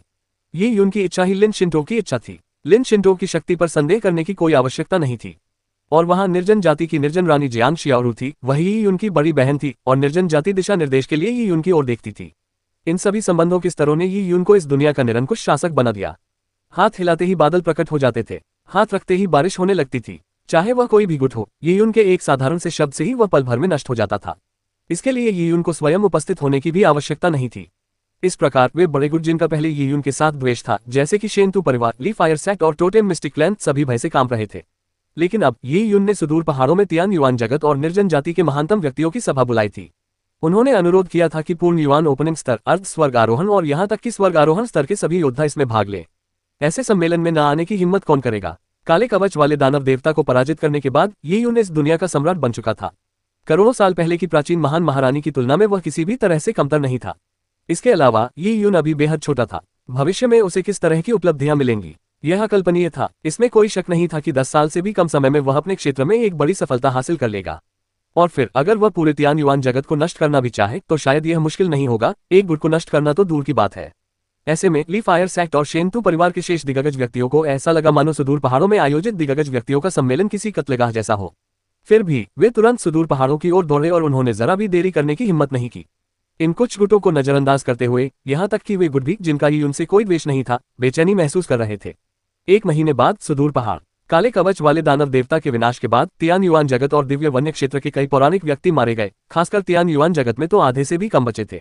स्वर्ग आरोहण स्तर पर 20 से कुछ अधिक लोग थे, वहीं अर्ध स्वर्ग आरोहण स्तर पर लगभग 30 लोग थे। स्वर्ग आरोहण स्तर एक ऐसी दहलीज थी जिसके ठीक पहले कई लोग अटक जाते थे और अंतिम चरण पार नहीं कर पाते थे। फिर भी उन्हें परमलोक राजा की उपाधि प्रदान की गई थी। स्वर्गारोहण के आधे चरण से नीचे पर्याप्त संख्या में परिपूर्ण युवान ओपनिंग स्तर के योद्धा थे। उनकी संख्या 200 से अधिक थी और उन सभी को मिलाकर दूरस्थ पहाड़ों तक पहुंचने वाले पौराणिक मानवों की संख्या 300 से कम थी। ये 300 लोग सुदूर पहाड़ों में पहुंचने के लिए उस टेलीपोर्टेशन सिस्टम का इस्तेमाल कर आए थे जिसे डेसोलेट जाति ने पहले से ही स्थापित कर रखा था। सम्मेलन का आयोजन स्थल वीरान नस्ल महल था। अब ये 300 लोग वीरान जाति के महल की बाहरी सीमा में एकत्रित थे। यही समूह पूरे तियान युआन जगत की व्यवस्था को नियंत्रित करता था। यदि वे एकजुट हो जाते तो वे तियान युआन जगत की 90% से अधिक सेनाओं पर नियंत्रण कर सकते थे। लेकिन अब ये सभी महत्वपूर्ण व्यक्ति वीरान जाति के महल के बाहर सम्मानपूर्वक खड़े थे। वे जोर से सांस लेने की भी हिम्मत नहीं कर रहे थे। वीरान जाति महल में निवास करते हुए ये उनको अपने जीवन और मृत्यु के निर्णय लेने की पूरी स्वतंत्रता प्राप्त थी। इतना ही नहीं, काले कवच वाले दानव देवता की आभा वीरान जाति महल से हल्की हल्की रिस रही थी। यद्यपि दानव देवता ने अपनी शक्ति को दबा रखा था, फिर भी जीवन के प्राकृतिक क्रम में आए इस अंतर से उत्पन्न अत्यधिक दबाव के कारण उन्हें सांस लेने में कठिनाई हो रही थी। युवा स्वामी, ये आप सभी को अंदर बुला रहे हैं। इसी क्षण एक महान निर्जन जाति का व्यक्ति महल के द्वार से बाहर निकला और अन्य महान मानवों को आमंत्रित करने लगा, ठीक उसी तरह जैसे कोई सम्राट अपने दल को बुलाता है। अध्याय 766, नया दिव्य नगर। पौराणिक मानव आकृतियां एक एक करके वीरान जाति के महल में प्रवेश करती गईं। इस समय शेनतू परिवार और ली फायर सेक्ट के सभी बुजुर्ग भय से कांप रहे थे और उनके चेहरे पर बेहद भयावह भाव थे। शेनतू परिवार के मुखिया शेनतू कुलपति की पहले ही मृत्यु हो चुकी थी, इसलिए इस बैठक में शामिल होने वाले केवल साधारण शेनतू बुजुर्ग ही थे। ली फायर सेक्ट के ग्रैंड एल्डर, जो एक बदसूरत बूढ़े व्यक्ति थे, अभी भी जीवित थे। वे इस समय सचमुच बहुत सतर्क थे। वे हर कदम संभल कर रखते थे, इस डर से कि कहीं जमीन पर पड़ी कोई ईंट न टूट जाए, और जब वे कोई दरवाजा खोलते थे तो उन्हें डर रहता था कि कहीं उसका हैंडल न टूट जाए। उसके इतने सतर्क रहने का कारण शायद ये था कि उसे डर था कि यून उसे मारने के लिए कोई बहाना बना लेगा। बेशक वह ये भी जानता था कि बहाने के बिना भी ये यून उसे एक ही वार में खत्म कर सकता था और कोई भी उसके अत्याचार का समर्थन नहीं करेगा। इस अवसर पर ये यून की शक्ति के बल पर वह हर चीज पर पुनर्ता शासन कर सकता था। हालांकि वह बेहद अनिच्छुक था, फिर भी उसे ये यून से मिलना ही था। जब हॉल का आखिरी दरवाजा खुला तो वे दोनों पौराणिक आकृतियां सैकड़ों फीट चौड़े एक विशाल हॉल में दाखिल हुई। उन्होंने ये यून को सम्मान की ऊंची कुर्सी पर बैठे देखा। उनके बगल में लिन शिंटोक बैठी थी और उनके पीछे मांसपेशियों से भरा एक आदमी खड़ा था, जो ये यून की रक्षा करने वाले द्वारपाल जैसा लग रहा था। काले कवच वाला दानव देवता। सभी ने अपनी सांसें रोक ली क्योंकि यह बलवान व्यक्ति काले कवच वाला दानव देवता था। अब जब ये यून बैठा हुआ था, जबकि काले कवच वाला दानव देवता उसके पीछे किसी नौकर की तरह खड़ा था, तो यह स्वाभाविक रूप से इसलिए था क्योंकि यून ने उसे एक कठपुतली में बदल दिया था। हालांकि उन्हें इसके बारे में पहले से ही पता था, लेकिन इसे अपनी आंखों से देखना उनके लिए चौंकाने वाला था। 1 साल से भी पहले इस दानव देवता को देखना ही मृत्यु को देखने जैसा था। हर कोई भयभीत हो जाता था और सभी दिशाओं में भागने की कोशिश करते थे। 1 साल बाद काले कवच वाले दानव देवता को यून ने वश में कर लिया था, लेकिन फिर भी वे उसे देखकर कांप उठते थे और उन पर दबाव महसूस करते थे। यह ऐसा था मानो कोई इंसान किसी दूसरे को खूंखार बाघ को अपने साथ लाते हुए देख रहा हो, लेकिन यह बाघ पूरी तरह से बेकाबू था। बाघ के साथ एक ही कमरे में रहते हुए इंसान के लिए भयभीत न होना असंभव था। ये यून और लिन शिंटो के चारों ओर पौराणिक वीरान जाति के योद्धा मौजूद थे। हॉल के बीच में एक बड़ी और लंबी मेज थी। मेज के चारों ओर बैठने वाले लोग वीरान जाति के स्वर्ग आरोहण स्तर के योद्धा थे, जबकि अन्य युवान उद्घाटन स्तर के योद्धा छोटी मेजों पर ही बैठ सकते थे। शेपर बॉय, पूर्व निर्जन रानी और जियांग शियाओरू सभी मुख्य मेज पर बैठे थे। इस सम्मेलन में इस दुनिया की सभी महत्वपूर्ण हस्तियां एकत्रित हुई थीं। हालांकि ये यून एक कनिष्ठ व्यक्ति थे, फिर भी कई महान हस्तियां ही उनके सामने नतमस्तक होती थीं। युवा स्वामी को हमारी शुभकामनाएं। कई महान हस्तियों ने अपनी मुट्ठियां जोड़कर बलि चढ़ाई। योद्धाओं की दुनिया में उम्र की बजाय बलवानों को ही प्रतिष्ठा प्राप्त होती थी। बैठना। ये यून ने बड़ी स्पष्टता से हाथ हिलाया और सभी पौराणिक मानव आकृतियां बैठ गईं। ये यून के प्रति सम्मान के प्रतीक के रूप में और आयोजन स्थल पर अत्यधिक दबाव के कारण कई महान हस्तियों ने अपनी कुर्सियों के केवल 1/3 हिस्से पर ही बैठकर अपने शरीर को सीधी मुद्रा में बनाए रखा। युवा स्वामी ये वाकई एक प्रतिभाशाली युवक है। जब काले कवच वाले दानव देवता प्रकट हुए थे तब हम में से किसी का भी जीवन सुरक्षित नहीं था। तियान युआन जगत की सारी विरासत भी विनाश के खतरे में थी। लेकिन युवा स्वामी ने न केवल संकट को टाला है बल्कि काले कवच वाले दानव देवता को भी पराजित कर दिया है। ये वाकई सराहनीय है। युवा स्वामी का स्वयं को उस सीलबंद स्थान से मुक्त कर पाना वास्तव में एक अद्भुत उपलब्धि है। स्वर्ग के नीचे सभी जीव जंतुओं को युवा स्वामी का आभारी होना चाहिए। युवा स्वामी ने संपूर्ण तियान युआन जगत के साथ साथ दिव्य वन्यभूमि को भी बचाया है। महान व्यक्तित्वों ने बारी बारी से उनकी चापलूसी की। इस प्रशंसा का अधिकांश भाग हार्दिक था। ये यून द्वारा काले कवच वाले दानव देवता को वश में करने के कारण ही सभी लोग इस विपत्ति से बच पाए थे। हालांकि ये यून के साथ एक ही कमरे में रहने का तनाव कम नहीं था, फिर भी वे ही उनके प्रति उतने ही आभारी थे। काले कवच वाला दानव देवता भी मेरा शत्रु था। वह मुझे और मेरे आसपास के लोगों को मारना चाहता था, इसलिए स्वाभाविक रूप से मुझे उससे जीवन मरण का युद्ध करना पड़ा।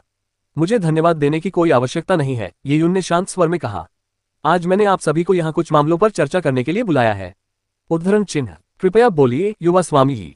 हम निश्चित रूप से अपना सर्वश्रेष्ठ प्रयास करेंगे। बचे हुए कुछ प्रमुख गुटों के नेताओं ने तुरंत जवाब दिया।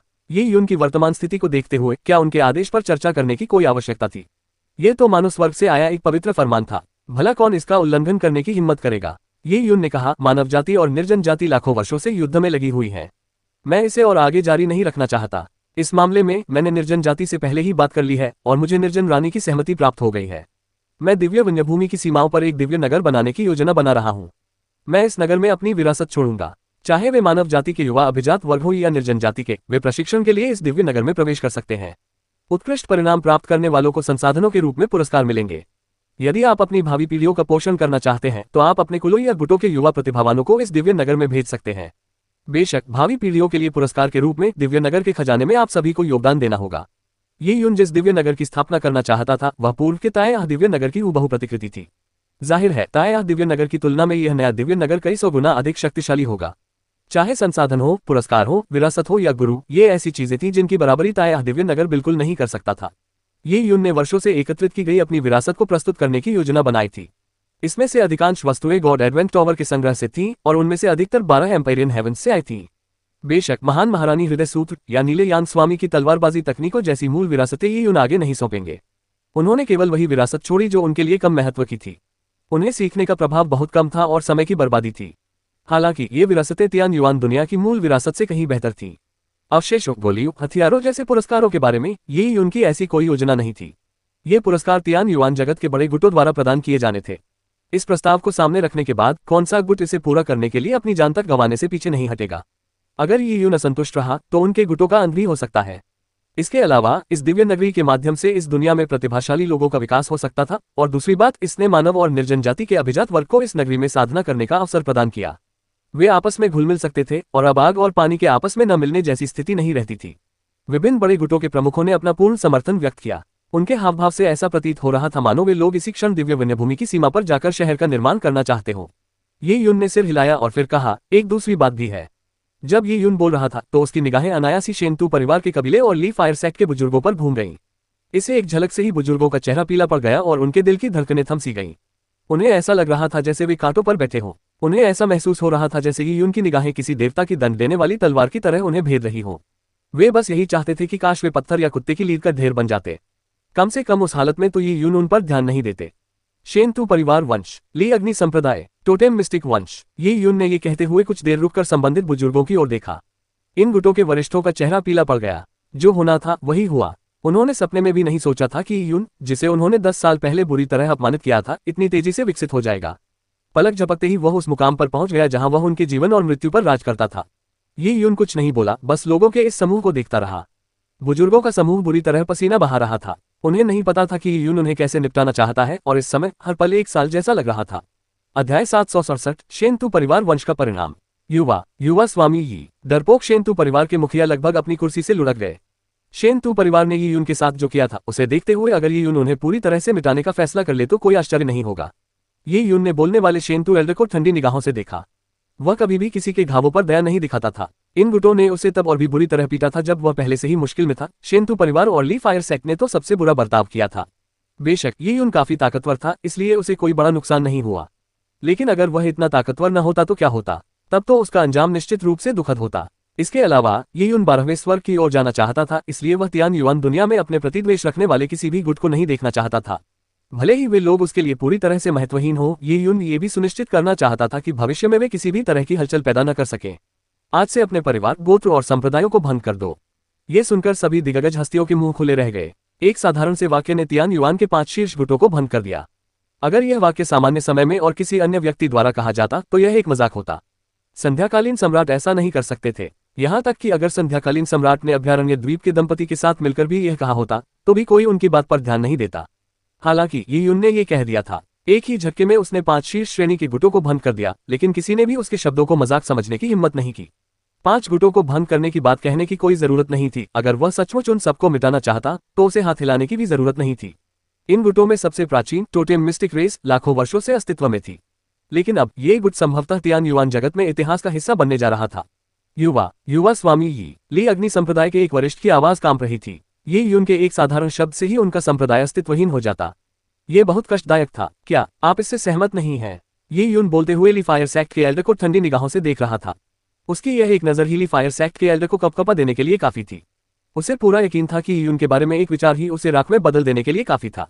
अगर हम अपने गुटों और कुलों को भंग कर दें तो हमारे शिष्य, हम सब कहाँ जाएंगे? उद्धरण चिन्ह पब फ्यूचर विज्ञापन। ये यून ने केवल इन गुटों को भंग करने की घोषणा की, लेकिन वह नरसंहार नहीं चाहता था। हालांकि इन गुटों ने उसे तब लात मारी थी जब वह पहले से ही मुश्किल में था, लेकिन इन गुटों के कई शिष्य वास्तव में निर्दोष थे। उच्च अधिकारियों के जिन सदस्यों ने ये निर्णय लिए थे उन्हें उजाड़ जाति द्वारा मुकदमे के माध्यम से दंडित किया जाएगा।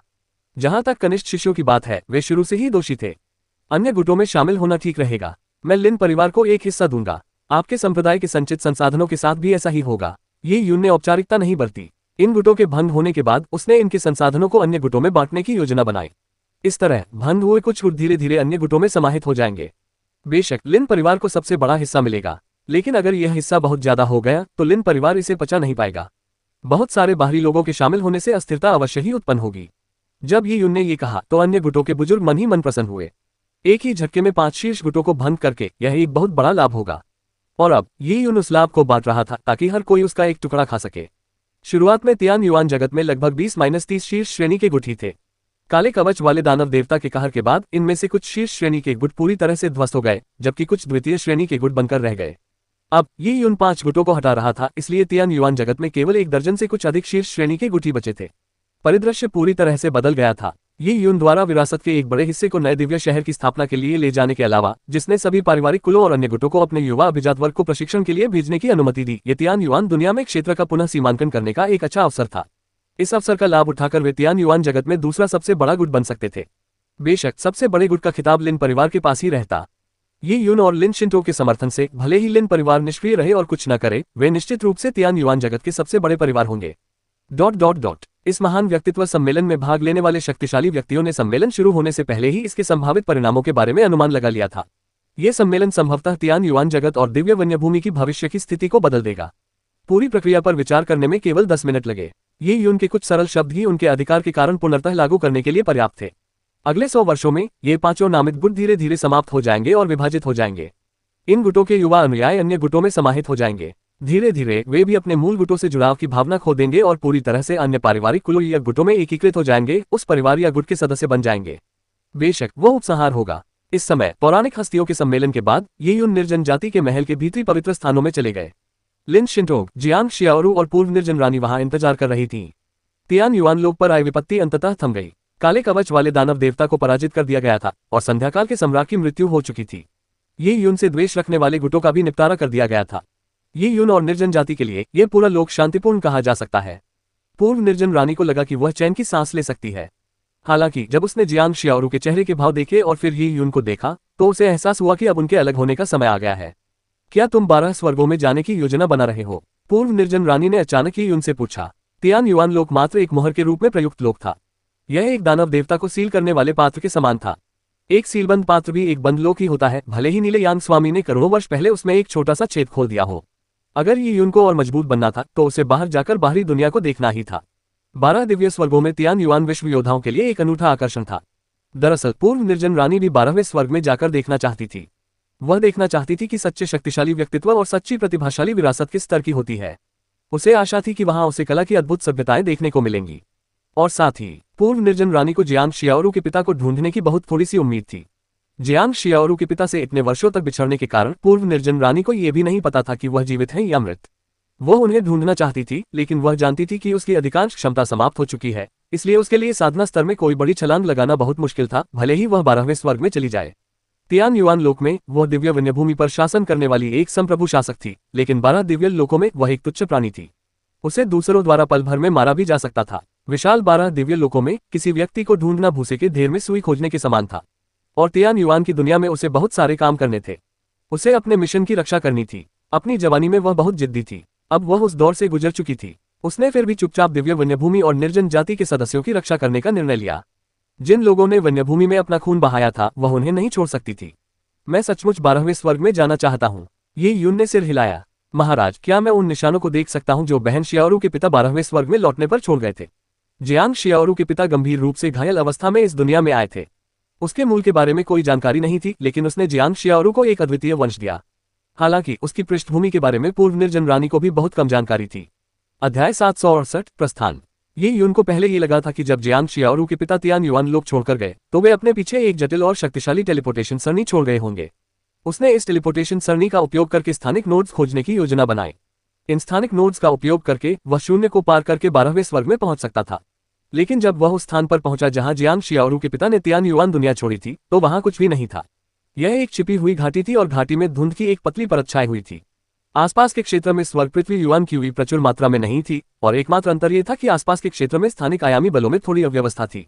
स्थानिक आयाम अव्यवस्था का अर्थ यह था कि यहाँ आसपास कोई स्थानिक आयामी चैनल हो सकता है जो बंद हो गया हो। स्थानिक आयाम नियमों की ही उनकी वर्तमान समझ के आधार पर उसे ऐसा लग रहा था कि वह आसानी से शून्य को चीरकर अंतरिक्ष की अशांति में प्रवेश कर सकता है और उसके बाद स्थानिक नोड का पता लगा सकता है। हालांकि काले कवच वाले दानव देवता की यादों का एक हिस्सा पढ़ने के बाद ये उनको पता था कि स्थानिक नोड्स के माध्यम से यात्रा करना बेहद मुश्किल था। उसे पर्याप्त तैयारी करनी थी ताकि वह अंतरिक्षीय उथल पुथल में खो न जाए। अंतरिक्ष यात्रा कहना जितना आसान था, करना उतना ही मुश्किल। जहां तक संध्याकाल के संप्रभु की बात है, ये उनको विश्वास नहीं था कि संध्याकाल के संप्रभु में 12 परमानंदों तक पहुंचने की क्षमता है। तियान युआन लोक के योद्धा 12 दिव्य लोकों की स्थानिक उथल पुथल के बारे में कुछ भी नहीं जानते थे। संध्याकाल के सम्राट के लिए सबसे अच्छा परिणाम शायद किसी छोटे लोक तक पहुंचना था जो तियान युआन लोक के अपेक्षाकृत करीब हो, लेकिन 12 दिव्य लोकों के नीचे स्थित हो। यदि वह दुर्भाग्यशाली रहा तो वह स्थानिक उथल पुथल में खो सकता था और हमेशा के लिए बाहर निकलने का रास्ता न खोज पाता। ये यून को कोई जल्दी नहीं थी। उन्होंने घाटी में एकांत साधना शुरू की, और जब वे स्थानिक आयामी नियमों पर ध्यान लगा रहे थे तो लिन शिंटोग भी उनके साथ ध्यान में लीन हो गई। उन्होंने 12 दिव्य लोकों की यात्रा के लिए अपनी अंतिम तैयारियां शुरू कर दी। अब ये यून की नियमशास्त्रीय समझ काफी मजबूत थी, केवल उसकी साधना का स्तर ही कमजोर था। हालांकि ठोस नियमों के साथ साधना के स्तर में सुधार होना मात्र समय की बात थी। ये यून ने घाटी में लंबा समय बिताया और कई ऋतुएं बीत गईं। घाटी से कुछ ही दूरी पर दिव्य वन्यभूमि की सीमा पर एक भव्य दिव्य नगर का निर्माण किया गया था। इस दिव्य नगर की दीवारें पहले से ही 300-400 किलोमीटर लंबी थीं। तियान युआन जगत के विभिन्न प्रमुख गुटों ने दिव्य शहर में विभाजन स्थापित किए, जबकि पूर्व निर्जन रानी ने ये यून के नाम का उपयोग करके शहर का नाम क्लाउड यून सिटी रखा। ये यून द्वारा प्रदत्त विरासत को क्लाउड सिटी के खजाने में सुरक्षित रखा गया था। इसके अलावा प्रमुख मानव गुटों और साथ ही निर्जन जाति द्वारा प्रदत्त संसाधनों को भी क्लाउड सिटी के खजाने में रखा गया था। ये स्थान एक पवित्र भूमि बन गया जिसके लिए हर इंसान और निर्जन जाति के हर प्रतिभाशाली व्यक्ति तरसते थे। कई युवा प्रतिभाशाली लोग क्लाउड सिटी में प्रवेश पाने की योग्यता हासिल करने के लिए कड़ी प्रतिस्पर्धा करते थे। हालांकि क्लाउड सिटी में प्रवेश पाना बेहद मुश्किल था। यहाँ तक कि प्रमुख गुटों के वे प्रतिभाशाली लोग भी जिन्होंने क्लाउड सिटी की प्रवेश परीक्षा देने की योग्यता प्राप्त कर ली थी, बाद में बड़ी संख्या में बाहर हो गए। बचे हुए लोग केवल क्लाउड सिटी के सामान्य साधक ही बन सके। सामान्य कृषकों से ऊपर विशिष्ट कृषक होते थे, और विशिष्ट कृषक बनने के योग्य व्यक्तियों की संख्या प्रतिवर्ष 10 से अधिक नहीं होती थी। ये 10 व्यक्ति सर्वोत्तम संसाधनों का लाभ उठा सकते थे और शीर्ष विरासत को सीख सकते थे। जब पूरी वीरान जाति और मानव जाति में से केवल 10 लोगों को चुना गया था, तब प्रतियोगिता की तीव्रता की कल्पना की जा सकती थी। इस समय विशाल निर्जन भूमि में साधारण वस्त्र पहने एक लड़की और पशु की खाल से बने वस्त्र पहने एक युवक क्लाउड सिटी की ओर बढ़ रहे थे। क्लाउड सिटी के चारों ओर 500 किलोमीटर के दायरे में हवाई यात्रा प्रतिबंधित थी। एम्पायरियल किंग हो या शाही परिवार के सदस्य, सभी को पैदल चलना पड़ता था। अभी शर्त लगाओ, ONS 777 छूट और मुफ्त शिपिंग के साथ बेहतरीन डील पाएं। AliExpress से खरीदें, अपनी जरूरत की हर चीज खरीदें। AliExpress ऐप खोलें, अपनी जरूरत की हर चीज खरीदें और देखें। जानवरों की खाल से ढके हुए लड़के और लड़की भीड़ में थे और किसी का ध्यान आकर्षित नहीं कर रहे थे। हालांकि अगर ये यून यहाँ होता तो वह उन दोनों को पहचान लेता। वे भाई बहन की जोड़ी थे जिनसे ये यून की पहली मुलाकात हेवन मार्शल सिटी में हुई थी, जब वह गॉड एडवेंट टॉवर से एकांतवास से बाहर आया था। बड़ी बहन का नाम आह यू था और छोटे भाई का नाम आह न्यू था। उस समय वे एक अमूल्य विश्व पत्थर को ली अग्नि संप्रदाय के पास बेचने की उम्मीद से लाए थे। ली अग्नि संप्रदाय ने उन्हें लगभग धोखा दे दिया था, इससे पहले कि यी यून ने उनसे विश्व पत्थर खरीद लिया। इसके परिणामस्वरूप ली अग्नि संप्रदाय के साथ संघर्ष छिड़ गया। यी यून द्वारा ली फायर सेक्ट के एक स्टोर को ध्वस्त करने के बाद संघर्ष बढ़ गया, लेकिन इसने यी यून को हेवनली दाओ यूनियन में शामिल होने का अवसर भी प्रदान किया। विश्व पत्थर का उपयोग तब किया गया था जब यी यून ने परिपूर्ण दाओ बीज क्षेत्र में प्रवेश किया था। जहां तक भाई बहनों की बात है, वे यी यून की सिफारिश पर साधना करने के लिए लिन परिवार के पास गए। अब वे शहर में प्रवेश परीक्षा देने के लिए क्लाउड सिटी की ओर रवाना हो रहे थे। वे ये भी जानते थे कि जियांग येदाओ, जिसने उन्हें लिन परिवार से मिलवाया था, वास्तव में यी यून था जिसने काले कवच वाले दानव देवता को वश में किया था और संध्याकाल के सम्राट को मार डाला था। उनकी मुलाकात एक ऐसे व्यक्तित्व से हुई थी जो इस दुनिया की सीमाओं से परे था, और उसने उन्हें एक अवसर भी दिया था। अब पीछे मुड़कर देखने पर यह सब एक सपने जैसा लगता है। हालांकि वे यी यून को जानते थे, लेकिन आह नियू स्वाभाविक रूप से अपने संबंधों का इस्तेमाल करके दिव्य नगरी में प्रवेश नहीं कर सका, इसलिए वह केवल प्रवेश परीक्षा देने का प्रयास ही कर सका। क्लाउड सिटी पिछले कुछ दिनों से साधकों की भर्ती कर रहा था।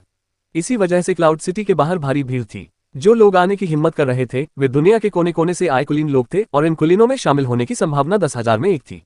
इन लोगों के बीच आहनू को दबाव महसूस हो रहा था, लेकिन इससे उसके अंदर लड़ने का जज्बा और भी बढ़ गया। वह अपनी खुद की ताकत का इस्तेमाल करके क्लाउड सिटी में प्रवेश करना चाहता था।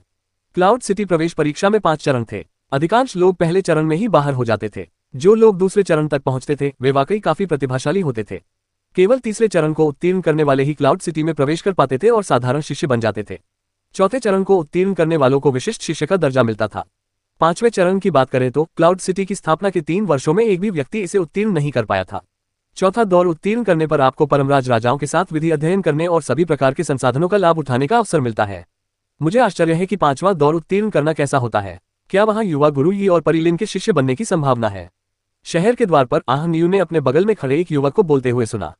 उसका चेहरा भावविभोर लग रहा था, मानो वह किसी सुंदर दृश्य की कल्पना कर रहा हो। ये यून का शिष्य बनना कोई मामूली बात नहीं होगी। हालांकि इसी क्षण किसी ने उसका उत्साह कम करते हुए कहा, सपने देखना बंद करो। 5वें दौर की तो बात ही छोड़ो, अगर तुम दूसरे दौर में ही पास हो जाओ तो भी खुद को भाग्यशाली समझो। इसके अलावा युवा गुरु ही पिछले कुछ वर्षों से नियमों का ध्यान कर रहे हैं, जाहिर तौर पर 12वें स्वर्ग में जाने से पहले अंतिम तैयारी कर रहे हैं। 12वें स्वर्ग में तो परी जियांग भी फिलहाल नहीं जा सकती। तुम उम्मीद करते हो कि युवा गुरु ही हमें शिष्य बना लेंगे। क्या तुम्हें लगता है कि वो हमें 12वें स्वर्ग में ले जाएंगे? ये कैसे संभव है? कई लोगों ने उपहास किया। ये यून का शिष्य बनना असंभव था। हालांकि यह अफवाह थी कि 5वां दौर उत्तीर्ण करने पर उन्हें ये यून द्वारा छोड़ी गई शीर्ष तकनीकों को सीखने का मौका मिलेगा, जिसमें ये यून द्वारा स्वयं लिखित एक दाव मानचित्र और उनकी अंतर्दृष्टि शामिल थी। यह अपने आप में बेहद प्रभावशाली था। उफ, इन लोगों की बातें सुनकर आह नियू ने गहरी सांस ली और अपनी बड़ी बहन आह यू का हाथ कसकर पकड़ लिया। बहन, मुझे क्लाउड सिटी में प्रवेश करना ही होगा। उसे ये यून द्वारा दिए गए मार्गदर्शन का पात्र भी माना जाता था। अगर वह इसके बावजूद भी क्लाउड सिटी में प्रवेश नहीं कर पाता तो वह बिल्कुल ही बेकार साबित होगा। ठीक उसी समय जब आह नियू के मन में ऐसे विचार आ रहे थे, दूर क्षितिज पर उन्होंने अचानक आकाश में एक सुनहरी दिव्य प्रकाश की किरण को ऊपर उठते हुए देखा। प्रकाश की ये दिव्य किरण अत्यंत घनी थी, मानो कोई स्तंभ आकाश तक पहुंचता हो। प्रकाश की किरण में एक धुंधली सुनहरी चिड़िया और एक बैंगनी 9 सिर वाले हाइड्रा की मन छवियां दिखाई दे रही थीं। वे अपने चारों ओर नीली बिजली की चमक के साथ नाच रहे थे। हर बिजली किसी देवता के चाबुक की तरह थी, जो एक विस्मयकारी दृश्य उत्पन्न कर रही थी। ये है क्लाउड सिटी के आसपास प्रवेश परीक्षा देने के लिए इंतजार कर रहे युवा शिष्य सभी चकित रह गए। ये दिव्य किरण उस घाटी से आ रही थी जहां ये यून एकांतवास में थे। ये क्लाउड सिटी से केवल कुछ 100 मील दूर थी। ये तो युवा स्वामी यी हैं। युवा स्वामी यी। आह यू और आह नियू ने एक दूसरे की आंखों में देखा, तभी उन्होंने देखा कि प्रकाश की इस किरण से आकाश फट पड़ा है। आकाश में एक विशालकाय काला घूमता हुआ भंवर खुल गया, जो ऐसा लग रहा था मानो उसने सूर्य को निगल लिया हो। जैसे ही किरण भंवर में गहराई तक गई, भंवर धीरे धीरे घूमने लगा। ऐसा लग रहा था मानो वह किसी दूसरी दुनिया में ले जा रही हो, जो बेहद गहरी और भयानक थी। क्या ये 12 दिव्य स्वर्गों की ओर जाने वाले मार्ग का द्वार था? सभी लोग ध्यान से देख रहे थे जब उन्होंने एक धुंधली सी छोटी सी मीनार को धीरे धीरे घूमते हुए देखा और सुनहरी रोशनी की किरण के साथ वह भंवर में समा गई। पलक झपकते ही वह छोटा सा पैगोडा भंवर में समा गया। अंतरिक्षीय तूफानों के बीच बिजली चमक उठी। आकाश में बादल छट गए थे और भयानक ऊर्जा के उथल पुथल ने लोगों के दिलों को झकझोर दिया था। इतनी दूर होने के बावजूद भी उनके दिल की धड़कन थम सी गई थी और उन्हें सांस लेने में कठिनाई हो रही थी। ये दबाव स्वर्ग और पृथ्वी की शक्ति के साथ साथ यून द्वारा स्थानिक नोड खोलने पर खपत हुई अपार ऊर्जा से उत्पन्न हुआ था। ये स्थिति लगभग 1 मिनट तक बनी रही, जिसके बाद दिव्य किरण धीरे धीरे कमजोर होती गई और पतली होती चली गई। इसके बाद बवंडर भी धीरे धीरे गायब हो गया। नीली बिजली की चमक बवंडर में समा गई और जल्द ही शांत हो गई। अंत में आकाश और पृथ्वी के बीच धुंधली सी एक पतली सी प्रकाश किरण ही शेष रह गई। ये 15 मिनट तक बनी रही और फिर धीरे धीरे गायब हो गई। इसके बाद मानो कुछ हुआ ही न हो, शांति बहाल हो गई। युवा स्वामी यी, क्या युवा स्वामी यी चले गए हैं? किसी ने स्तब्ध होकर पूछा। उन सभी ने सुना था कि ये यून जाहिरा तौर पर 12 दिव्य स्वर्गों की ओर जा रहा है, लेकिन कब, यह उनमें से किसी को नहीं पता था। और आज अंतरिक्ष का अचानक विखंडन और ये यून का 12 दिव्य लोकों की यात्रा अत्यंत आकस्मिक रूप से घटित हुई। काले कवच वाले दानव देवता को पराजित करने के बाद प्राचीन महान महारानी के समतुल्य ये यून ने इस दुनिया को छोड़कर एक और भी विशाल दुनिया की ओर प्रस्थान किया। लोग ये यून के महान जीवन के बारे में सोचते थे। ये सचमुच एक शानदार सपने जैसा था। इस समय सैकड़ों मील दूर एक ऊंचे पहाड़ पर लाल रंग की लंबी पोशाक पहने एक लड़की खड़ी थी, जिसके हाथ में हड्डी का बना डंडा था। आकाश में अंतरिक्षीय भंवर को गायब होते देख वह चुप रही। लड़की के बगल में खड़ी सफेद वस्त्र पहने पूर्व निर्जन रानी ने आह भरते हुए धीरे से कहा, अब रुआ वापस जाने का समय है। अभी समय नहीं है, उचित समय आने पर तुम भी वहां जा सकती हो। ठीक है। जियांग शियाओरू ने धीरे से सिर हिलाया और दूसरी तरफ देखने लगी। अध्याय 769 परम आनंद से भरपूर यात्रा। तियान युआन लोक और 12 दिव्य स्वर्गों के बीच की दूरी कल्पना से परे थी। यदि कोई सीधे वहां उड़कर जाता तो 2-3 मिलियन वर्ष भी पर्याप्त नहीं होते। स्थानिक नोड्स के माध्यम से दूरस्थ स्थानों को स्थानिक चैनलों द्वारा जोड़ा जा सकता है। इस प्रकार दूरी 100,000 गुना कम हो जाएगी। हालांकि उड़ान भरने में अभी भी लंबा समय लगेगा। अंतरिक्षीय उथल पुथल में ये यून और लिन शिंटोग गॉड एडवेंट टॉवर के होने के बावजूद उस पर लगातार भरोसा नहीं कर सकते थे। ऐसा इसलिए हुआ क्योंकि गॉड एडवेंट टॉवर को बुलाए जाने के क्षण ही उसके विशाल आकार के कारण स्थानिक अशांति में उत्पन्न होने वाले स्थानिक तूफानों का उस पर अधिक प्रभाव पड़ा। इसके परिणामस्वरूप गॉड एडवेंट टॉवर की ऊर्जा तेजी से समाप्त होने लगी। इसके अलावा अंतरिक्षीय तूफानों में गॉड एडवेंट टॉवर की ऊर्जा को रिचार्ज करने का प्रयास आसान नहीं था। पिछले कुछ वर्षों से 12 दिव्य लोकों की यात्रा की तैयारी में ये यून ने बड़ी मात्रा में गोलियां और अस्थि कलश के अवशेष एकत्र किए थे। अंतरिक्षीय उथल पुथल में उड़ते हुए वे अपना अधिकांश समय गॉड एडवेंट टॉवर के बाहर बिताते थे और अंतरिक्ष में आने जाने के लिए स्थानिक आयाम नियमों की अपनी समझ का उपयोग करते थे। स्थानिक आयामों के नियमों के बारे में ये यून की समझ स्वाभाविक रूप से लिन शिंटोग से कहीं बेहतर थी। उसका हाथ पकड़कर वो उसके आगे खड़ा हो गया और दोनों ऐसे लग रहे थे जैसे पानी की धारा के विपरीत तैरने वाली मछलियां हों। लिन शिंटोग ये यून के ठीक पीछे चल रही थी। हालांकि उसकी नियमशास्त्रीय समझ थोड़ी कमजोर थी, लेकिन उसे केवल उन स्थानिक उथल पुथल को समझना था जिन्हें ये यून नहीं समझ पा रहा था, इसलिए वह इसे आसानी से कर सकती थी। जब भी उनकी युआंची बहुत कम हो जाती थी तो वे गॉड एडवेंट टॉवर को बुलाते थे और अपनी शक्ति को बहाल करने के लिए उसमें थोड़ी देर आराम करते थे। इस दौरान ये यून ने स्थानिक उथल पुथल में मौजूद भूल भुलैया के माध्यम से कई दुनियाओं को देखने का सौभाग्य प्राप्त किया। ये दुनियाएं आकार में भिन्न भिन्न थीं। कुछ तियान युआन ग्रह की तरह तैरता हुआ महाद्वीप थीं, जबकि कई तो गोल ग्रह थीं। छोटे ग्रह ताया दिव्य साम्राज्य के आकार के थे, जबकि बड़े ग्रह तियान युआन जगत और दिव्य वन्यभूमि वाले ग्रह से कई गुना बड़े थे। वे अनंत अंतरिक्ष में छिपे विशालकाय ग्रह थे। उन्हें बस एक नजर देखना ही विस्मयकारी था। ये यून जानता था कि इन दुनियाओं में जीवन है, युद्धकला सभ्यताएं, संप्रदाय और पारिवारिक वंश। यहाँ शीर्ष प्रतिभाएं और शक्तिशाली व्यक्तित्व हैं जिन्हें ऋषि और सम्राट की उपाधियां प्रदान की जाती हैं।